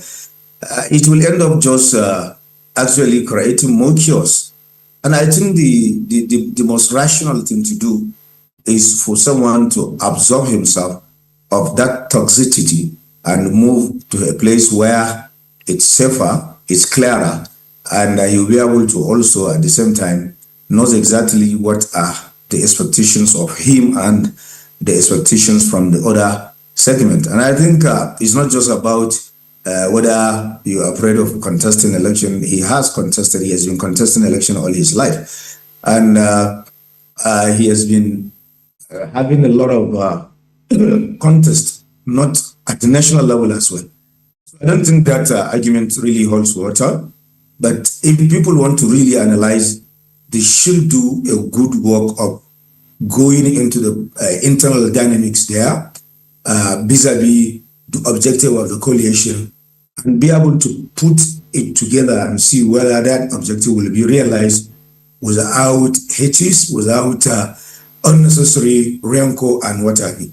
And the body language of some of the people, the key actors in that coalition, do not suggest anything otherwise. You understand? When a coalition is coming off, when you set people to respect other individuals there, and you find some actually belittling others, and you find some people maintaining their stance that they are not going to shift, you understand? There is no reason why one will continue to pursue things that are not really clear as to what direction will they take at the end of the day. And remember, this is there is also this induced internal crisis, like I said, and we can see clearly that the federal government is at the play there. And we don't want to give them the benefit of enjoying the whole show, you understand? And at the end of the day, they will use illegal or any other political means to swap everyone under the carpet. So I think that argument is not actually. And the fact that citing examples of my principal moving from one party to other, I think there is no Nigerian leading presidential aspirant that has not moved from one particular platform to the other. You understand? Depending on the reason. And also when we look at even the coalition itself, they have started with the SDP. You understand? And it doesn't take a week or so before they move to another platform. And I think this is the whole issue. It's not something that you can just link to one person. The reality there is that why do we move and why do we take a particular decision at a particular time? And I think that is what it is. For all the coalition members, they were posed by the federal government, by the external influences against their political parties. You understand? That is what truly brings about the idea of the coalition. NMPP is in a problem, PDP it is, LP is, and all the leading parties to mention. So therefore, these are the real reason why the idea of even coalition, the idea come up. But the reality of it all is that it has to be that clear enough, you understand, to be able to tell you what is expected of you and what also you are expected of it and what role you are expected to play for it to succeed. If that is not clear, then actually we can continue to just be wasting our own time, and at the end of the day we will all be blamed for doing one thing or the other. Even though whatever you do, you will definitely have a portion of the blame from the people that will want to project you in a certain way, or actually people that wanted to actually downplay your own ability to think not only for yourself but for the millions of the people that are actually following you, waiting for you to take decisions and take direction.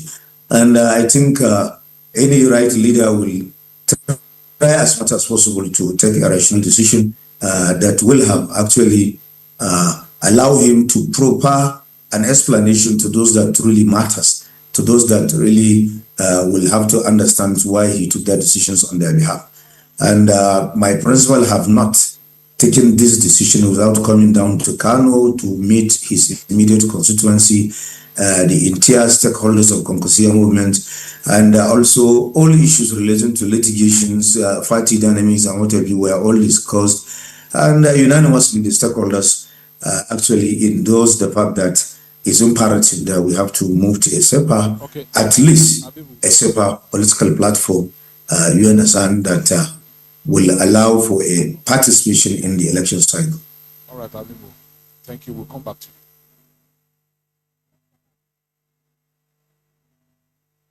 Development in the ADC, we have them. Party registration is to be submitted at least on the 10th of May this year. It's already 4th of May. They have 6 days to go to submit their party register. They also have the Federal High Court to go to clear their status, as the Supreme Court ruled. And then the status quo ante bellum is there.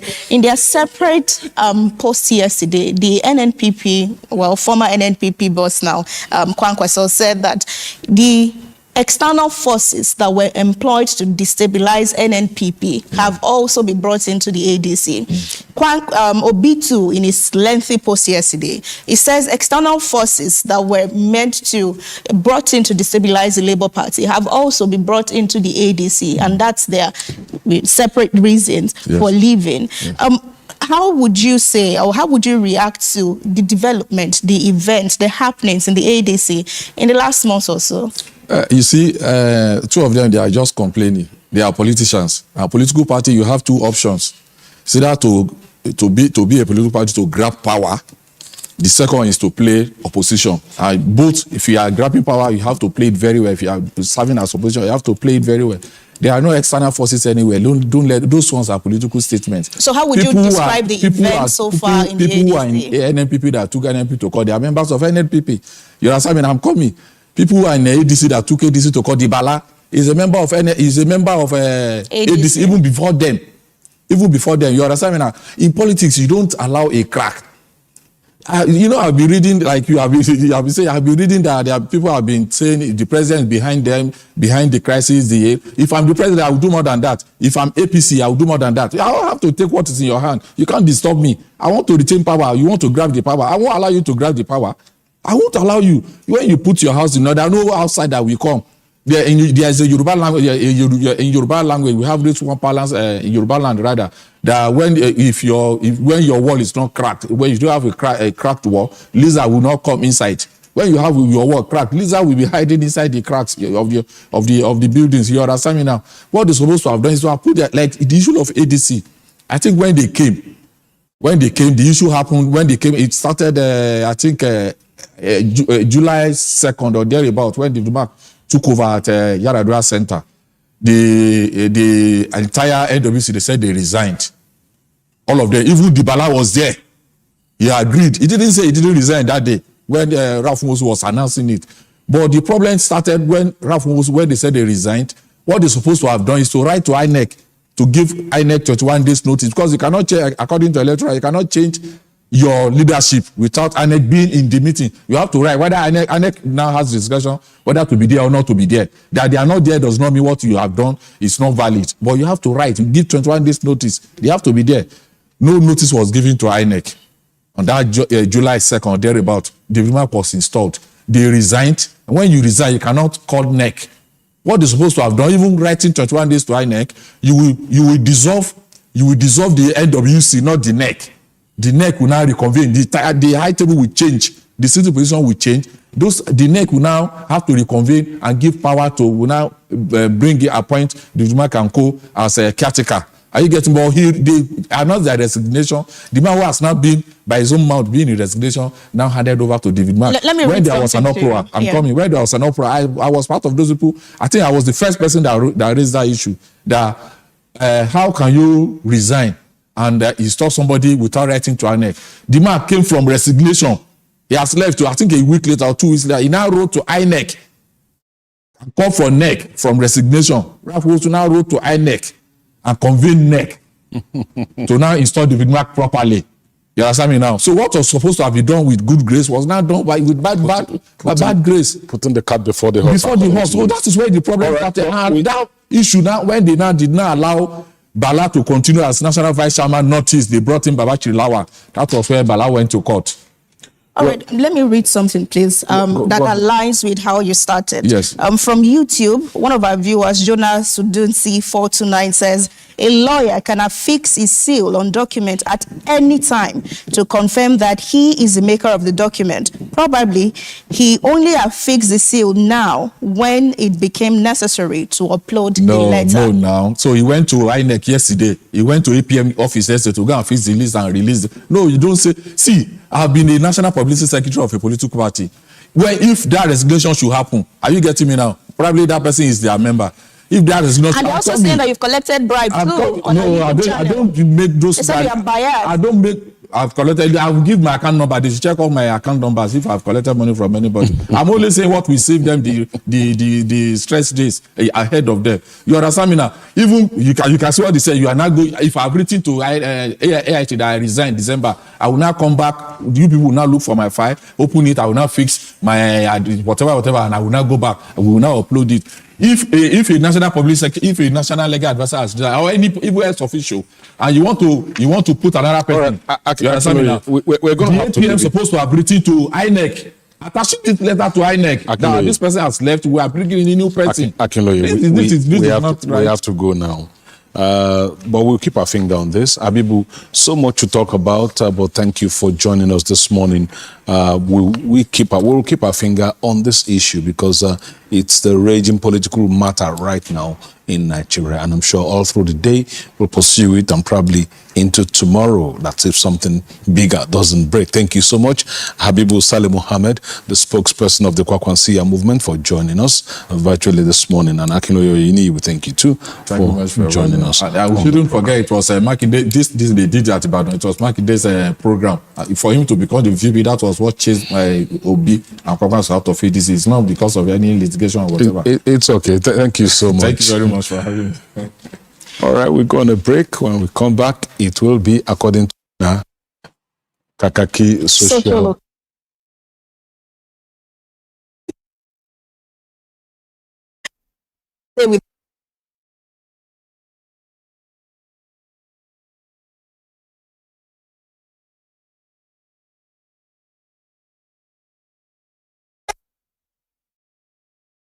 This is your program.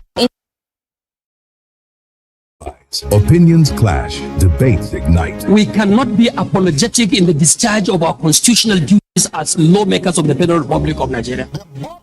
Proving that the election peacefully and in accordance with law must shift to INEC. From the Senate to the House of Representatives, this is where policies are tested, laws are crafted, and authority is held to account. We spoke to some lawmakers on their opinions of the document presented by the president. Every motion, every argument carries the hopes of millions. We need more hospitals, more health clinics in communities so that they can effectively take care of the primary health need of people. The questions are tough. The exchanges are intense. Mr. President, you can have your way, but I will have my say. You can use the gavel, and I will use my voice. And those who want the proviso are 55 in number. And so the proviso says. But who truly stands for the people? Who is driving the change that defines our tomorrow?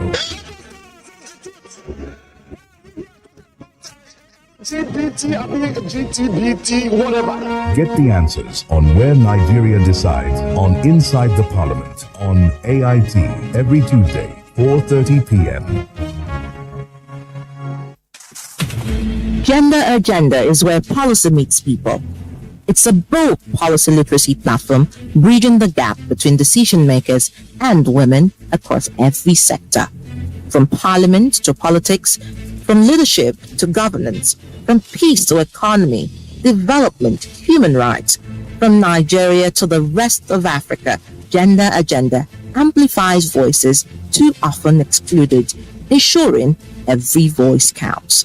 Through compelling storytelling, social impact dialogue, thought-provoking documentaries, town halls that lean on data and research, we raise the bar.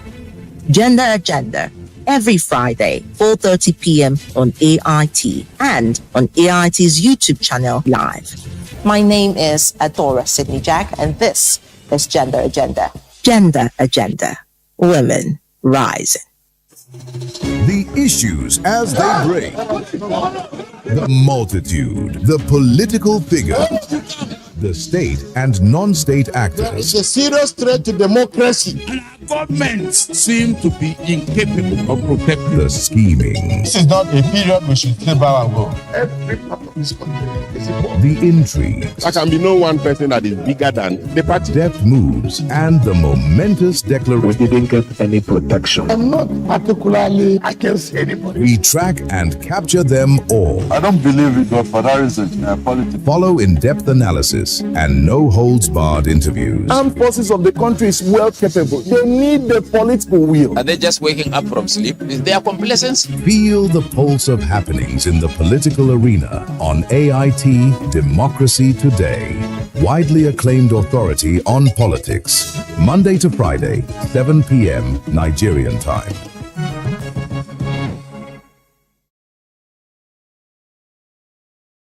In today's global economy, information is everywhere, but insight is rare. Because of the high rate of fuel, the cost of commodities, cost of everything in this country is high. This is unacceptable because Nigerians cannot be made to suffer every time. So, where do you turn for clarity? The right questions. What is the need for Nigerians? Let's really break it down. Income strata wise, revenue strata wise for companies. What are some of the inhibitions that are not making trade work for us? The real answers. Stimulus package must take a different shape beyond what we have seen in sharing of rice, sharing of money. Nancy brings it to you on Moneyline with Nancy. Good morning, everyone, and welcome to Moneyline with Nancy. Clear, well-researched conversations focused on what truly impacts you. Is it that we don't know the number of MSMEs we have in the country, or we don't know where they are? I don't think we can identify 40-something million MSMEs as a people and as a country. Nigeria has the policy framework in place to be a leader on this approach. You can make farmers bankable.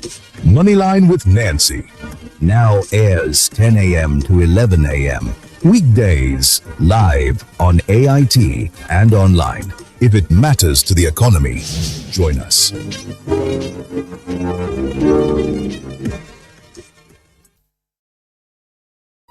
The stories now break online.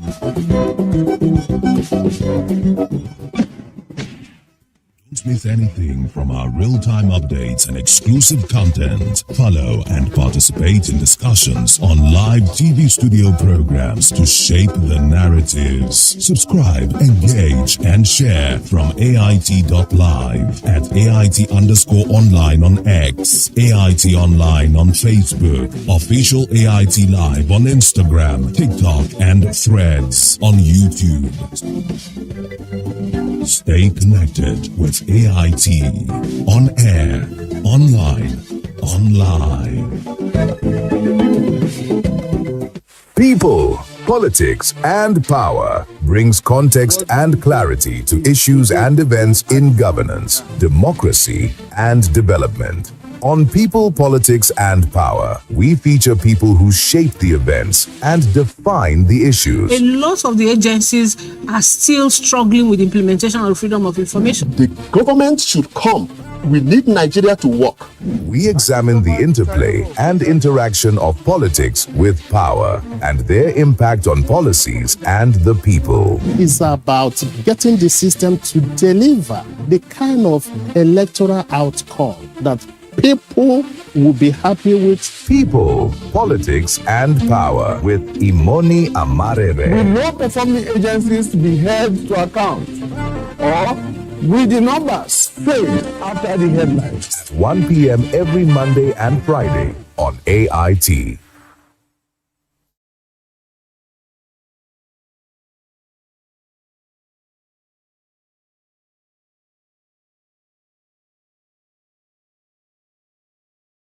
Good morning, and we are sorry for starting behind time. This is Kakaaki Social. Welcome. My name is Chidera Izudoye. Now we begin with the most trending story in the space of social media, where the former presidential candidate Peter Obi has opened up on the emotional and political challenges surrounding his decision to leave the ADC. In a reflective statement, Obi described Nigeria's political environment as toxic, alleging intimidation, division, and internal crisis within political parties. He maintained that his exit from ADC was not due to personal issues with party leaders, including David Mark and Atiku Abubakar, whom he said he still has so much respect for. Obi also stressed that his priority remains building a better Nigeria focused on justice, security, education, healthcare, and equal opportunities. Let's see Obi's video. I'm always a loyal member of any party.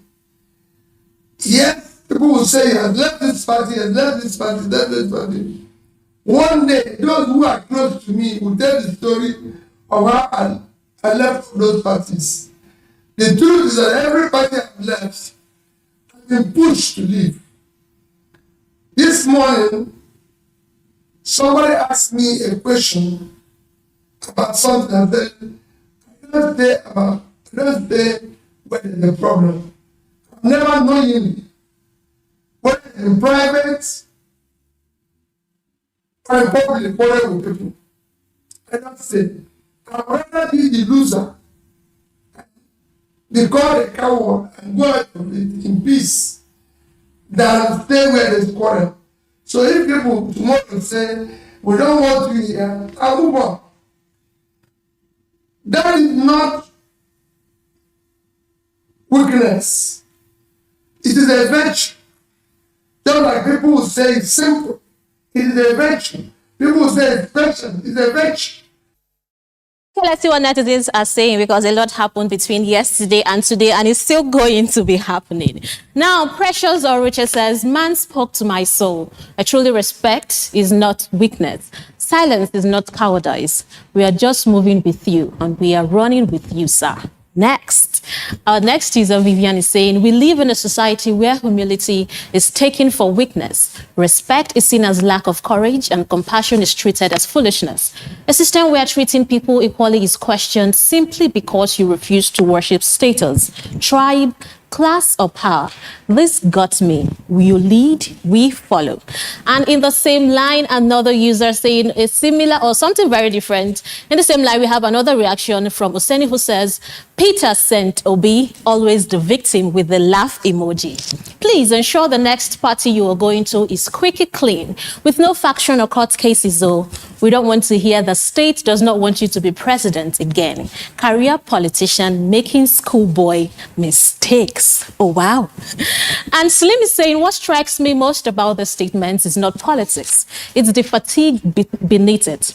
This is a man that has been attacked from every direction by the state, by allies, by critics, and yet he still woke up writing about the mother whose child was kidnapped, still writing about Nigerians in IDP camps, still writing about hunger. That's a man on a mission that outlasts the institutions trying to contain him.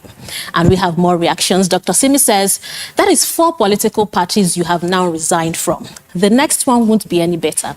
Politics is a beast. Not everyone is cut out for it. And we have more reactions. Architect Uche is saying, your present personal ambition has service to humanity, and for that reason, you may continue deceiving yourself until the very end. A desperate man will always be making mistakes. How would you wake up after church service? You lie effortlessly, and there's no atom of humility in you. It's all deception. I think we have, okay, that is that. Now, the former governor of Bayelsa State, Henry Seriki Dixon, has welcomed key opposition figures to the National Democratic Coalition, describing the platform as one driven by political change. Now, speaking during a political gathering, Senator Seriki welcomed Peter Obi and Rabiu Musa Kwankwaso to the coalition. He stated that the party does not know what is called status quo antebellum, suggesting that the movement is focused on breaking away from old political traditions and pushing for a new direction in Nigeria's politics. Let's see Seriki's video. Who in the last 5 months have defied all odds and conquered all that, and invested their trust and confidence in the dream and vision of this country. On behalf of all of them, I thank you all and I welcome you all specially to the NDC and to my humble home. I want to, on behalf of all of us in the NDC family, one of the youngest political families in Nigeria, a family that no doubt is prepared to box above its weight. Yes. I welcome you to Nigeria's fastest developing, fastest growing. Yes. I welcome you to Nigeria's most stable political party. To a party that has no faction. Yes, sir. To a party that has no litigation whatsoever. I also want to welcome you to a party that does not know what is called status quo antebellum.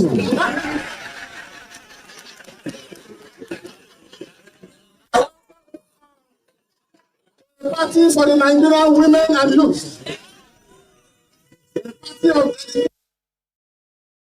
Now let's see what netizens are saying concerning that.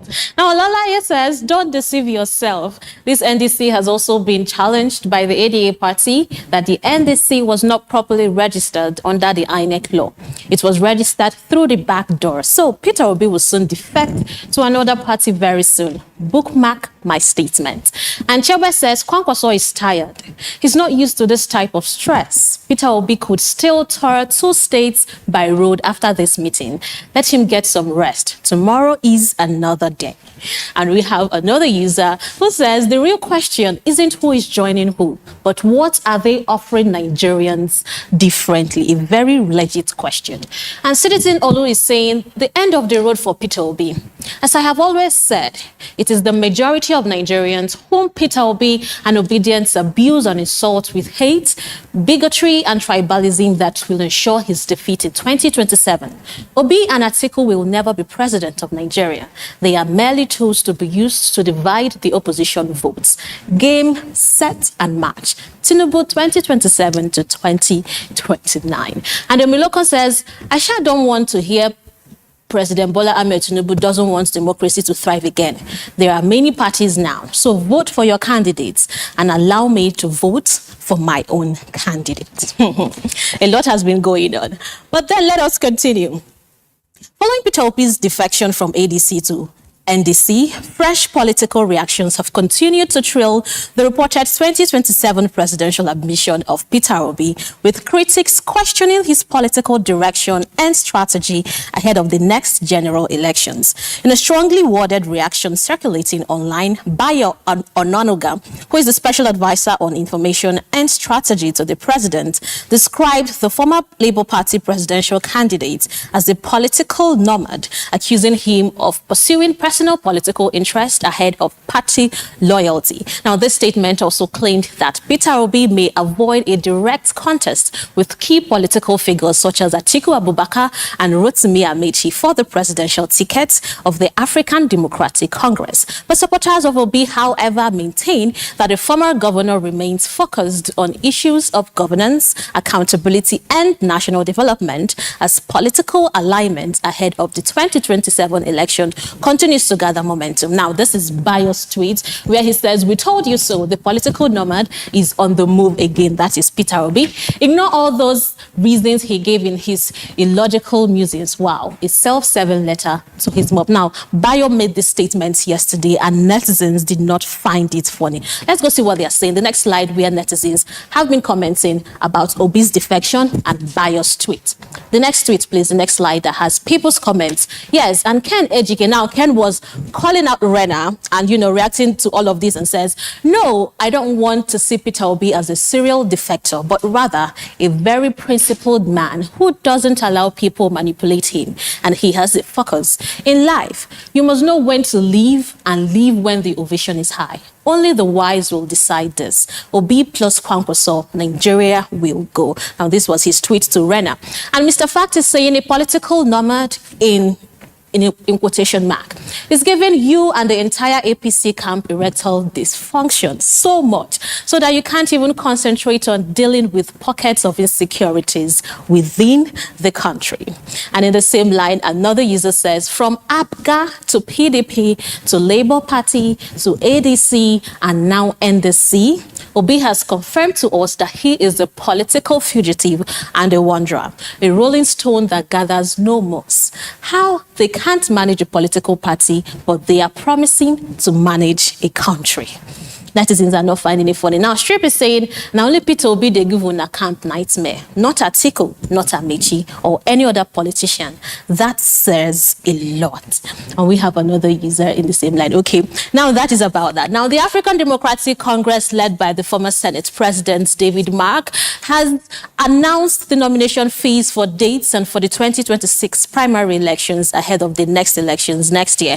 Now, according to the party, aspirants seeking the presidential ticket will pay a whopping 100 million naira, while the governorship hopefuls are expected to obtain nomination form for 50 million naira.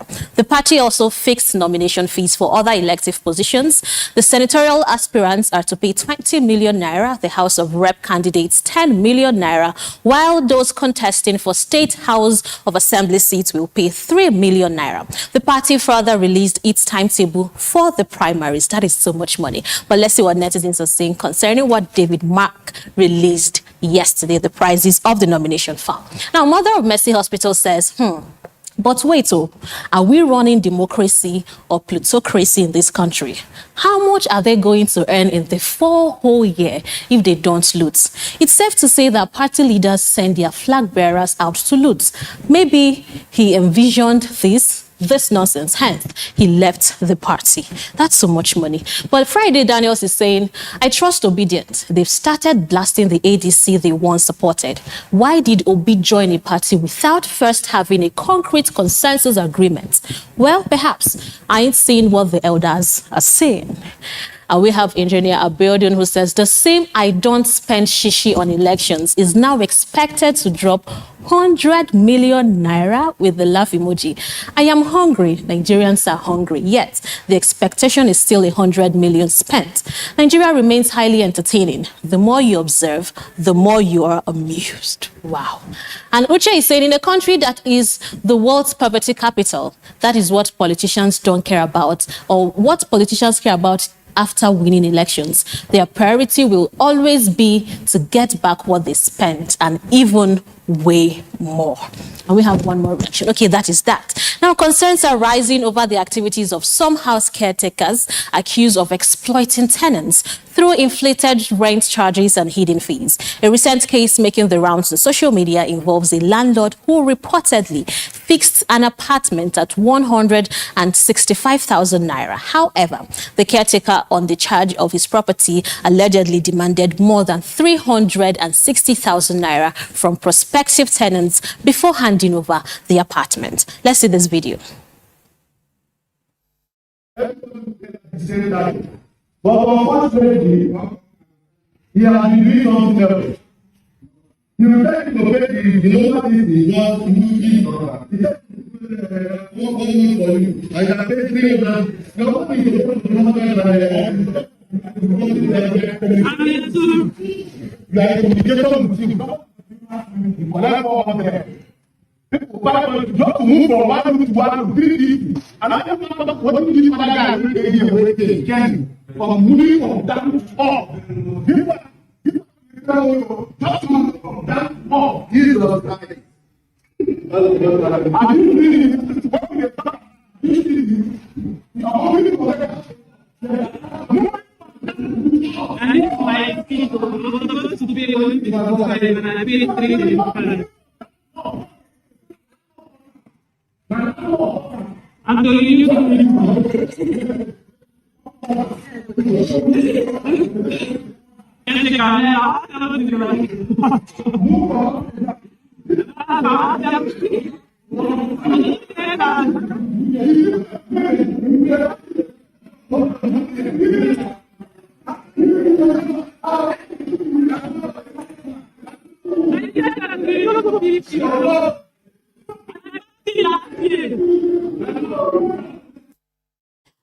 Okay, let's see what netizens are saying. This house rent issue is a topic for another day. Now, Vicky is saying, Oga landlord, in the eyes of the law, your tenants have paid for 2 years and you need to balance them 30,000 naira accordingly. Your ignorance of your caretaker greed is not an excuse because he represents you. And we have another user says, after they will be talking about politicians when they are 1,000,000 times worse than them. And the last reaction says, see, this guy must vomit all this money. First of all, he will sleep in the cell from there to court and then to jail. In this hard time, you are scamming people like no man's business. And finally, the International Air Transport Association has identified Nigeria as one of the countries with aviation charges higher than the global average. According to the global aviation body, excessive charges and taxes on the sector could negatively affect airline operations. Now, passenger traffic and overall industry growth. The association stressed that the need for government and aviation authorities to create policies that encourage affordable air travel and support the sustainability of airlines. The industry stakeholders say this development may further increase concerns over the rising cost of air travel in Nigeria as operators continue to grapple with high operation expenses and economic challenges. Let's see what our netizens are saying concerning what has been going on. Now, Ernest is saying, if only we know how much the Nigerian government is taxing them, maybe we may understand why we need to hold the Nigerian government to think of the citizens' welfare. And in the same line, this user says, they said we were paying the cheapest airfare. Honestly, Nigeria is a place where people take delight in extorting their citizens. A new Nigeria is possible and will lead to okay. And we have incoming GCFR says, government policies don't favor the masses. We know it. Tomorrow, they will say it is the cost of aviation fuel. And finally, in that story, Ebenezer says, this is the work of the opposition parties, allegedly. They are trying to discredit the government, but they don't know that he is a stubborn. So sorry. Well, it is what it is, and that's it on Kakaaki Social this Monday morning. Thank you for staying connected with us here. I am Chidera Isdoe. Keep buzzing and keep it social.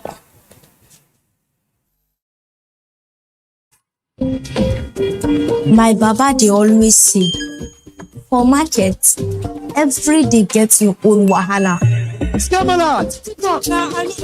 Sometimes people go on scam me. But Baba say, no be by gra. You must cool down, dey sharp. Because with OPay payment, your money go enter sharp, no story. But inside market, anything fit happen. One day, we no see phone again. My Baba remember OPay USSD lock, dial star 955*131#. Baba press am, lock account.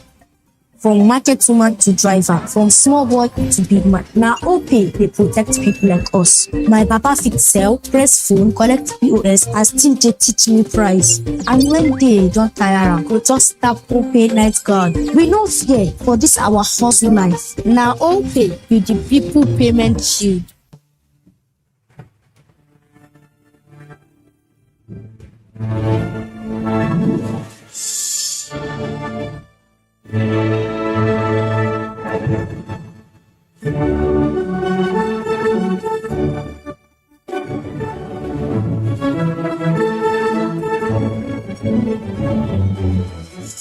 TerraCube, unwrap joy, unleash taste. In the hallowed chambers where laws are forged and a nation's destiny is decided.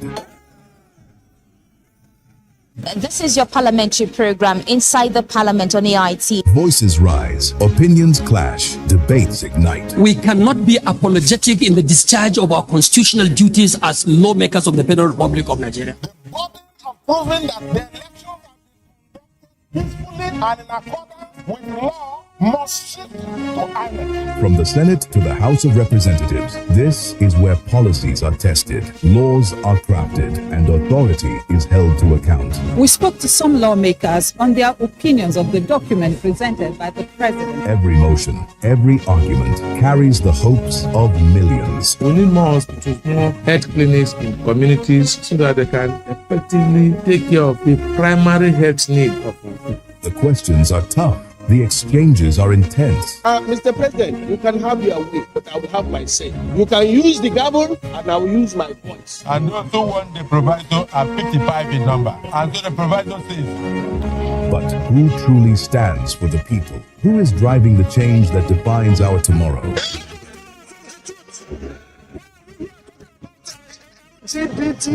GTBT, whatever. Get the answers on Where Nigeria Decides on Inside the Parliament on AIT every Tuesday, 4:30 p.m. Gender Agenda is where policy meets people. It's a bold policy literacy platform bridging the gap between decision makers and women across every sector. From parliament to politics, from leadership to governance, from peace to economy, development, human rights, from Nigeria to the rest of Africa, Gender Agenda amplifies voices too often excluded, ensuring every voice counts.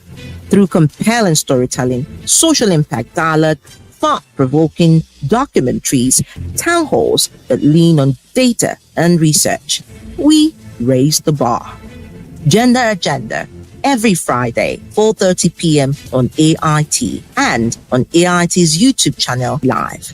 My name is Adora Sidney Jack, and this is Gender Agenda. Gender Agenda. Women rising.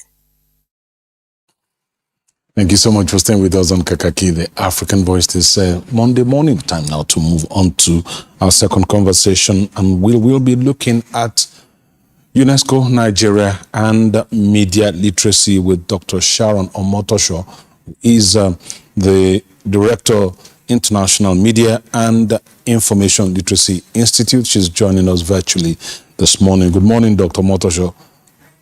Good morning. Thank you very much. All right. Good morning too. When you talk about media and information literacy, could you walk us through what exactly you mean and how this is so important to UNESCO? Okay, thank you very much. It's my pleasure to be here this morning. And I bring you greetings from the entire team of the International Media and Information Literacy Institute, domiciled in the National Open University of Nigeria campus. I want to say that IMILI, for short, that's how we call it, IMILI, is very important to not only UNESCO, but the entire community, the global community. I would say that IMILI is a brainchild of the Federal Republic of Nigeria through the Ministry of Information and National Orientation. Usually UNESCO would organize a global media and information literacy week. And on the 11th edition of that Global Media and Information Literacy Week, it's usually held in October every year. Nigeria hosted the 11th one in Abuja. That was in 2022. And you will recall that the Nigeria's social media crisis peaked when Twitter was banned for 7 months between June 5, 2021 to January 13, 2022. And following up on this, Nigeria secured the hosting rights of Global MIL Week and with the theme, Nurturing Trust, a Media and Information Literacy Imperative. From the Global Media and Information Literacy Week came the Abuja Declaration. So when we talk about media and information literacy, it's a combination of several things. It's a mix of many things. The world has become a global village, and people are using information and digital platforms to do all kinds of things. People make profit from those spaces, people get informed, people get educated, people communicate, they link up with themselves via the social media spaces. And of course, a lot of economic activities are going on the internet. Beyond that, we also know that when we talk about media and information literacy, we talk about the libraries, we talk about the applications that are used for educational facilities. We talk about the use of phones and telecommunication infrastructure. We talk about the ability to read, to understand, the ability to recognize signs, the ability to interpret things. So it's a whole gamut of things. And because we live in an information age, media and information literacy is one of the very important aspects of focus for UNESCO. And it is on that note that the Abuja Declaration that I was talking about came to be. And from that declaration, it reaffirmed the urgency to advance global financing for media and information literacy development, to strengthen access to competency tools for combating disinformation and building trust. So I started by talking about the Twitter ban and how many of those spaces encouraged disinformation, misinformation, hate speech, all kinds of irresponsible publications and things like that. And because of that, the society often gets confused and distracted. Sometimes truth is colored. Sometimes things are falsified. And many times people don't get to understand which is the truth and which is not the truth. And this has affected all the fabrics of our communities, our politics, our democracy, leadership, organizational cohesion, social cohesion, as the case may be. Peace is threatened just because our people are not media and information literate. And that is why this is very important for Nigeria, and not only for Nigeria, this is important for the world. And so we bring the International Media and Information Literacy Institute not only to Nigeria, but to the world. All right. Listening to you, you talked about misinformation, disinformation, and of course, the fact that these are things that need to be curbed. And when you add fake news to that, it makes me wonder how the world, not just Nigeria and not just UNESCO, how the entire world intends to tackle this, especially given the fact that AI has become so prominent now. So when you talk about this problem, what kind of dimension does this problem have, and how do you think the world can tackle it? How does your institute also factor into this? Okay, so one of the things that we have recognized at the level of the Institute is the fact that we all need to put hands on deck to address the challenges of disinformation, misinformation, fake news, hate speech, and it's all over the place. And as a result of that, it's important for us to know that it's not something that only one person or an individual or can address. It is what we need, everybody to come on board and work on. And the first one is the ability to recognize the information that is being put to you. That's the ability to recognize who is doing the speaking, who is passing this information. What are they saying? What are the intentions behind what is being said?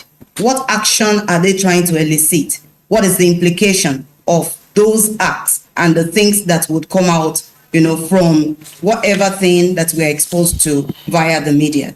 And so the Institute is set up to ensure that people get the requisite skills to be able to recognize information, to be able to recognize what is fake news, what is hate speech, to recognize the deep fakes, to be able to fact check on things, and of course to also be able to regulate, self-regulate, and we emphasized again that when we talk about regulation, it's not censorship. And so one of the things that the declaration, the Abuja Declaration, emphasized is a robust media and information literacy policy, strategies that include accountability checks, regulation, self-regulation of the digital platforms, of media spaces, of content that is put out there for schools, for children, for religious bodies, for institutions. Of course, we also see collaboration so that national and subnational educational policies can embrace media and information literacy. So by that, I'm talking about curriculum development and the ability to carry people along to let them see that the teachings of media and information literacy across our spaces becomes an urgent task. And of course, we also want to cascade the drive on media and information literacy awareness to religious institutions, to neighborhoods, to schools, as the case may be, because we know that each of these bodies, these stakeholders have roles that they play in the dissemination of information and, of course, in how our spaces, how information travel within our spaces and how they are understood and how actions are taken. All right, Dr. Omotosho, on the sideline of the inauguration event in Abuja, we listened to Maria Gabriel, the UNESCO Assistant Director General for Communication and Information, and she said that this establishment is a milestone, and we sort of agree, and that's because it's the world's first international media and information literacy institute in Nigeria, at least, so it's big. But talk to us. The institute that has been described as a partnership between Nigeria and UNESCO, who chose who in this conversation? Did Nigeria choose UNESCO, or UNESCO choose Nigeria or chose Nigeria? And what's in it for both parties? Okay, thank you very much. I would say it's a two-sided thing. It's a two-way thing. And so if you look at it, on that day, we signed a tripartite agreement. That agreement is between UNESCO, the Federal Republic of Nigeria, and IMILI. So you see, it looks like three separate entities, but we all work together. who chose who? Nigeria chose UNESCO. UNESCO chose Nigeria. So the first thing was from that 2022 Global Media and Information Literacy Week and the Abuja Declaration, Nigeria committed to funding, to financing and supporting media and information literacy activities. Nigeria is not the only one that is interested in that. But because Nigeria was host that year, that was the commitment of Nigeria to ensuring that global financing focus on media and information literacy. And so as a result of that, we put up the proposal, to UNESCO to request to host the very first Media and Information Literacy Institute across the world. It's the very first one that is a Category 2 center. Now, being a Category 2 center means that we can work and collaborate with other organizations from across the world, and we can push, the message of media and information literacy across spaces. So it's a two-way thing. We agreed to host, Nigeria agreed to host the International Media and Information Literacy Institute, and the process commenced, which of course was a rigorous process of conducting feasibility studies. The institute needed to be sited on a university campus, and so because of that, we had to look out for one of the universities in Nigeria that can do that. Luckily, we got the National Open University of Nigeria, and we have worked with the Mass Comm department and allied units within the university to establish the institute. Having done that, the UNESCO team came into force to come in for a feasibility study to see what is on ground and what is being done and all of that. That was also done. And after that, the approval to host the institute came in November 2025 at the 43rd General Conference of the Communication and Information Commission, the CIE session, held in Samarkand, Uzbekistan. Ultimately, it led to Nigeria hosting the UNESCO's first Category 2 Institute on Media and Information Literacy. So it's a two-way thing. Nigeria chose to host the Global Institute, and UNESCO handed it over to us. Okay, let's take a look at the institute itself. And of course, I've been looking at the website. You have an academic unit, a research and publication unit, information and counseling unit, and a policy and advocacy unit, as well as an administration and management unit. That's the structure that you have, which has been put out on the website of the institute. But how will it operate? You talked about being part of the National Open University. Walk us through what that collaboration looks like and how Nigerians will benefit from it. The institute is an independent body.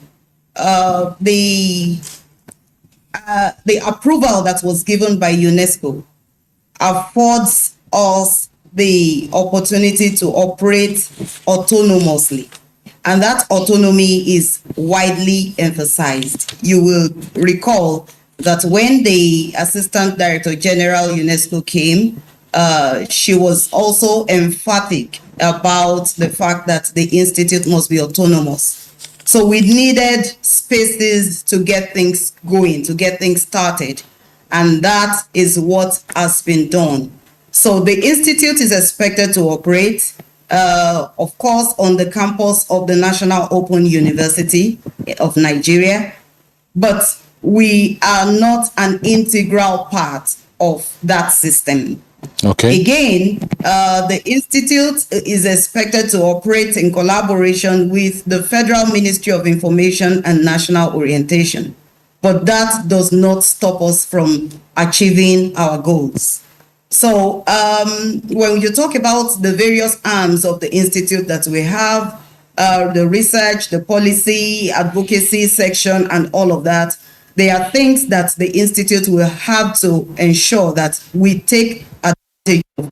We pay attention to in order to be able to achieve our goals. So, as we talk about this autonomy, we also understand that our relationships with this body, UNESCO, the Federal Ministry of and National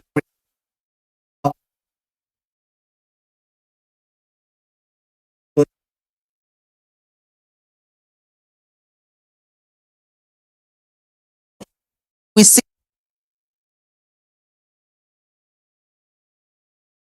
information gap. We see Alliance join the MLI Alliance to help strengthen global collaboration and all of that conversation. But when we talk about information gap, and one of the things that you're set out to do, as in your toolkit for media organizations, to help media managers also create their own bespoke MIL policy for their own organizations as well. How do you hope to step in to see that media managers are able to have that bespoke and toolkit executed to see? And one of the agenda that you set out to do, you said you are including proliferation of mis and disinformation and the hate speech as well. Talk to us about this agenda and how you hope to execute it. Okay, so I should say from the start that we're still putting a number of things in shape. So the website is not completed. It's a work in progress. There will still be many more things that you will find there. It's going to be interactive and it's going to be explicit about the things that we are going to be doing. But let me just give you an idea, into some of the things that we will be doing. The toolkit, the mass open online courses that we'll be having, and a number of other things. We will be working with different organizations. For instance, I should say that the pursuit of information integrity is cross-cutting. So many things are involved, and let me begin, for example, with the UN agencies, climate disinformation, fake news, hate speech within government system, digital violence against women, health disinformation, corruption, crime on digital platforms, food crisis, water and sanitation issues, migration, peace and security challenges across the world are just very few of the multi-stakeholder things that we can do or that we will be doing. And so when you talk about, all the agencies, we will be working with them. And how do we intend to do that? Of course, our research arm will be doing much more in terms of building and developing toolkits. We will be working with civil society organizations. Of course, we will have series of trainings. The institute is a training institute. We'll carry out research, not only within Nigeria, but across the globe because it's a global institute. We will also be working with policymakers across spaces, assessing and analyzing policies and advocating, for policies that support media and information literacy across spaces. So I can only say that our work plan is already laid down, and you will begin to hear from us from your different spaces. So the world should look out for Emily. We are going to be coming out, on courtesy calls, signing MOUs and working with different categories of people to ensure that this is done. And this does not leave anybody behind. We are talking from the elite into the grassroots. We are talking from Nigeria into the Caribbean, into other parts of the world, the Arab world. We're talking about the Europes, the Americas, as the case may be. We already have, all the stakeholders that we are working with, all different kinds of network, under UNESCO that are waiting for us to commence with our project and our programs. And so we know that this will not be a challenge for us to achieve. All right, Dr. Motosho, a final word in 30 seconds. Your vision as the first director, the pioneer director of the Institute.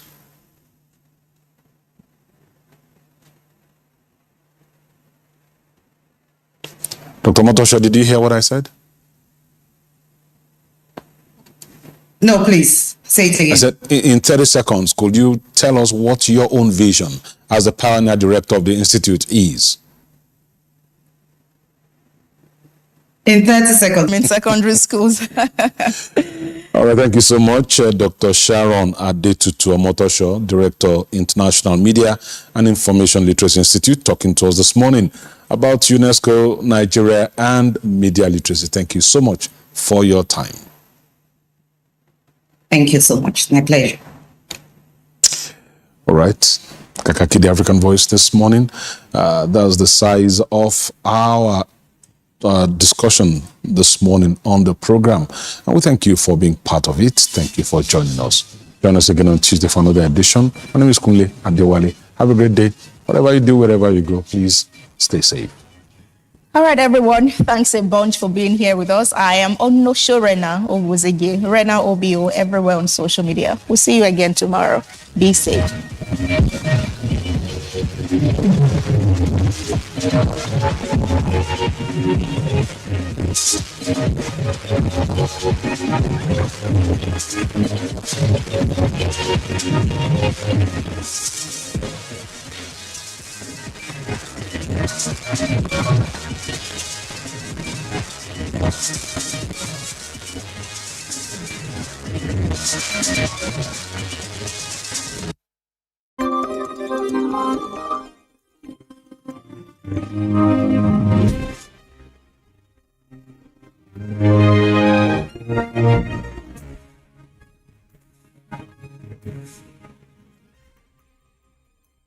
AIT, sharing the African experience. This is my first time here. Hopefully it's my last. My dear friends, here we are, all in our true colors.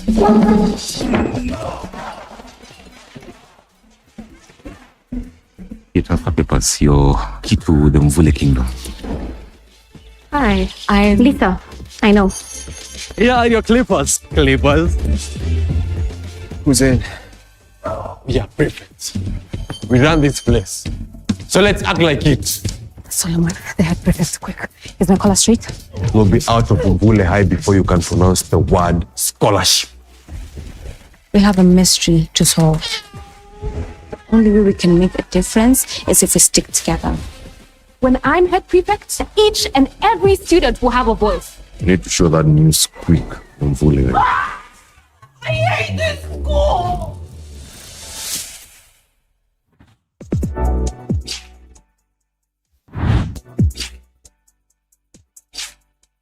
Security, more than just keeping lives and property safe. It's a major global challenge. Nigeria, no exception. The authorities say they are doing their best. Others say they are not. If you don't have competent people to run the systems, you're busy. The need to understand the issues. Bail is free. If any policeman is demanding for bail money from you, you need to demand for receipts. Let him give you receipts. This is where we come in. Security Scope on AIT, a weekly spotlight on the issues that matter, how they matter, and why they matter. Security is everybody's business, including yours. Have your say with your eyewitness report, comments, and observations.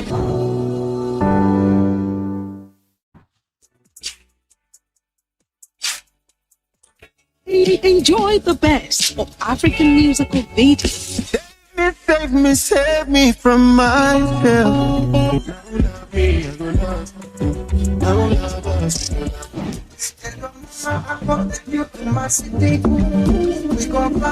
Tell me now, who's that girl? Who's that girl? What's poppin'? That girl is not stopping. What's on it? Sweet Fanta Diallo, I know people that you.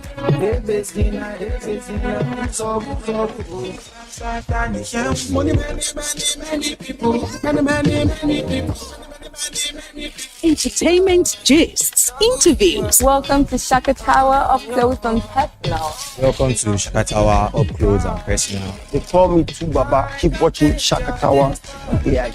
Also, they call me Face. Keep watching Shaka Tower on AIT Network. Keep watching Shaka Tower on AIT Network. Events and party lifestyle.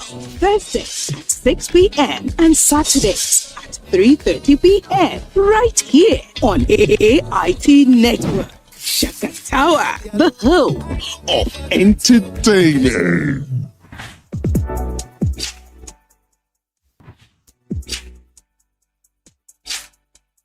The tripartite. It's new, it's fresh, it's informative, it's educational, and it is authentic. The tripartite holds onto the workers, the employers, the government, and the international development partners on a round table to critically dissect issues concerning employment, productivity, welfare, safety, and health. A people united can never be defeated. Join us on the tripartite, the worker, employer, and government roundtable. 3, 2, 1. My name is Eugenio Gastelum, and I am a video game expert for the United Nations, and we use video games to change public spaces around the world. We go to the community, teach them how to play Minecraft, and then the community is the one that changes the public space into what they desire or what they need in Minecraft. It's the best job in the world, you know. I'm playing video games, I'm traveling, I'm meeting people, I'm teaching, I'm improving my world.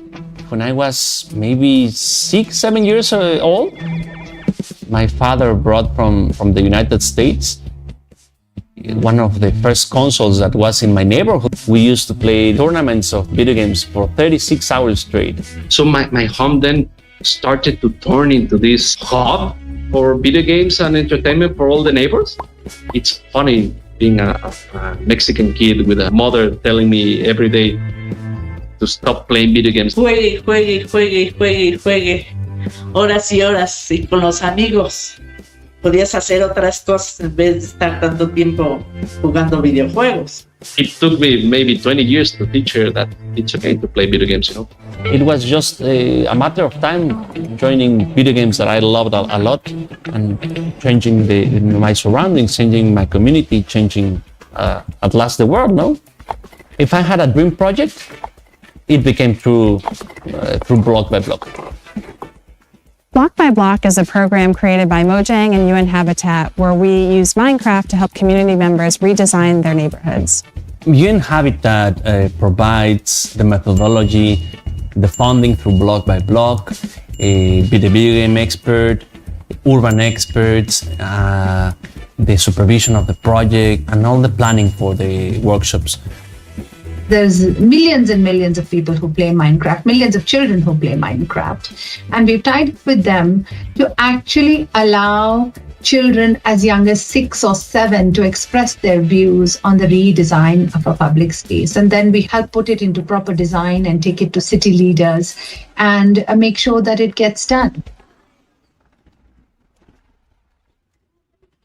The project in Kosovo was in the center of the city, and we were building in an old marketplace. And the community started wondering about the possibility, for example, for having a skate park. And then everybody got excited about the skate park because there were no skate parks in Kosovo. Through Block by Block, the community was able to develop a park that included a skate park. We supervise that the community wishes are reflected through the whole process and are included in the final design. Well, before, the area felt very cold and unsafe. So seeing my own idea as a kid, changing a whole area in my city, it was very special to me. So the reaction of the community was great, and to me it was a great feeling which I'll never forget. If you do something in a video game and then it appears in real life, you notice that you have this power to change your community, to change the world, and you start getting involved in other projects. Maybe I don't have the full power to do whatever I think is better for the world. For example, I cannot stop climate change, right? So I learned that through teaching the newer generations, my power multiplies. Minecraft. Hey, in the end you're gonna see that everybody has the power to change the world. That's what I do, I change the world. It's not only me changing the problems that we have, it's me and all the newer generations coming to help me, and then they will teach the younger generations, and like that maybe we will be able to fix most of the problems in the world. Hola, mamá. Hola, yo estoy muy contenta contigo, yo me siento muy satisfecha y creo que van bien todos.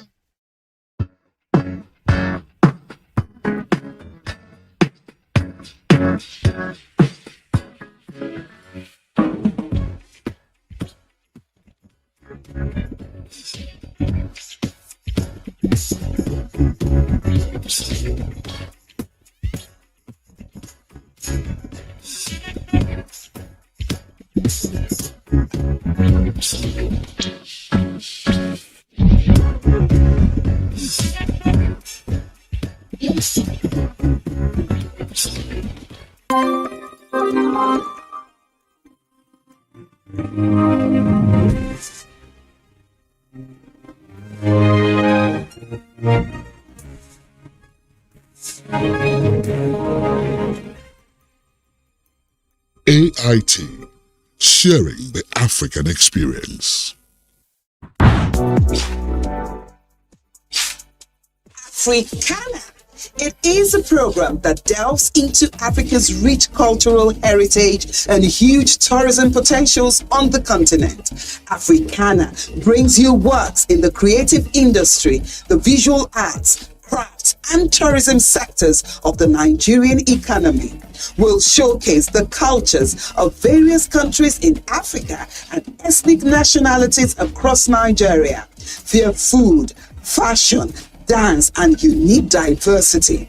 It promises to be an exciting and entertaining experience of Africa's biggest and most beautiful revenue-generating industry, Africana. Now showing on AIT.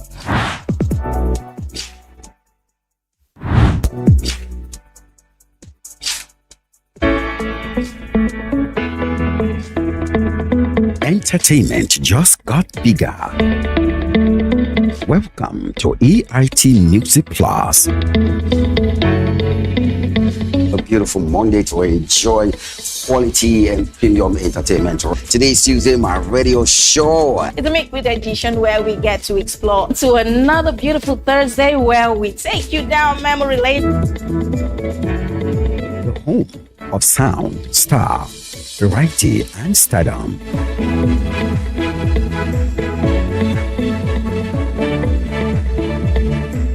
If it's trending, if it's buzzing, if it's making waves, you will find it here.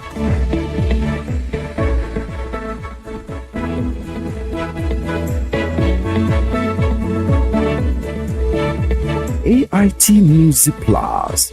We redefine entertainment.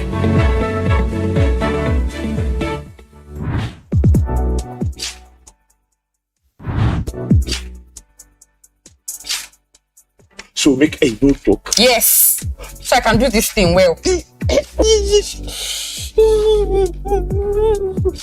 Wallahi, so Tanya, as I just put my hand for your laps, the pen don't go. You go. I feel like if you're the one communicating with them, it will be smoother. You can learn French, you know. It's not hard though. Did I ask you to check for the safety of the house? Or did I ask you to stay in the house? Calm down now. I only left for less than 5 hours. I came back and everything was good. So you're wicked though. How far the assignment? Everything go well, madam. I come this house exactly 12 o'clock. I get this house. Good. So, what happened?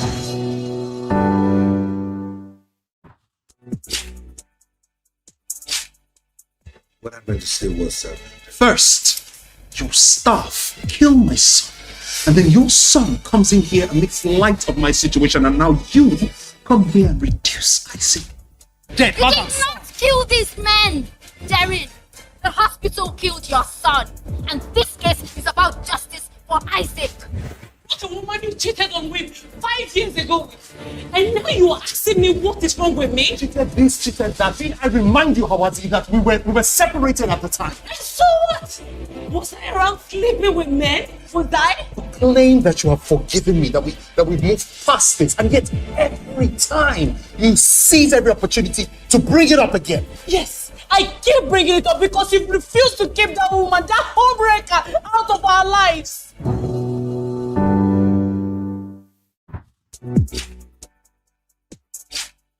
Hello everyone and welcome to this new edition of Business Africa, your weekly economic magazine. Today we are taking a closer look at innovations in the private sector, from fashion to logistic projects. We're becoming known through word of mouth. You're buying primarily handbags, clutches, Agribusiness is part of the culture of Cameroon today. It is the backbone of our economy, and using rural materials does not allow us to be productive and competitive in the market. Using a drone, for example, is a solution to bring more efficiency. In a decisive move for Ghana, the US recently removed the 15% tariff imposed on the West African nation's cocoa and agricultural exports.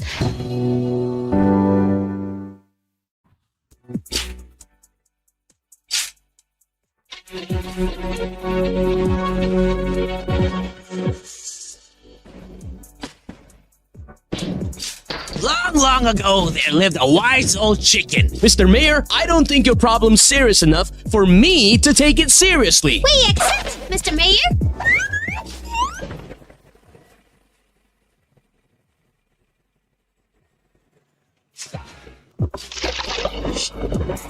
Oh no! Wait! My bag! My bag is gone! No! It's just a bag, Wing. Get a new one when we get back. No! Strong and steady.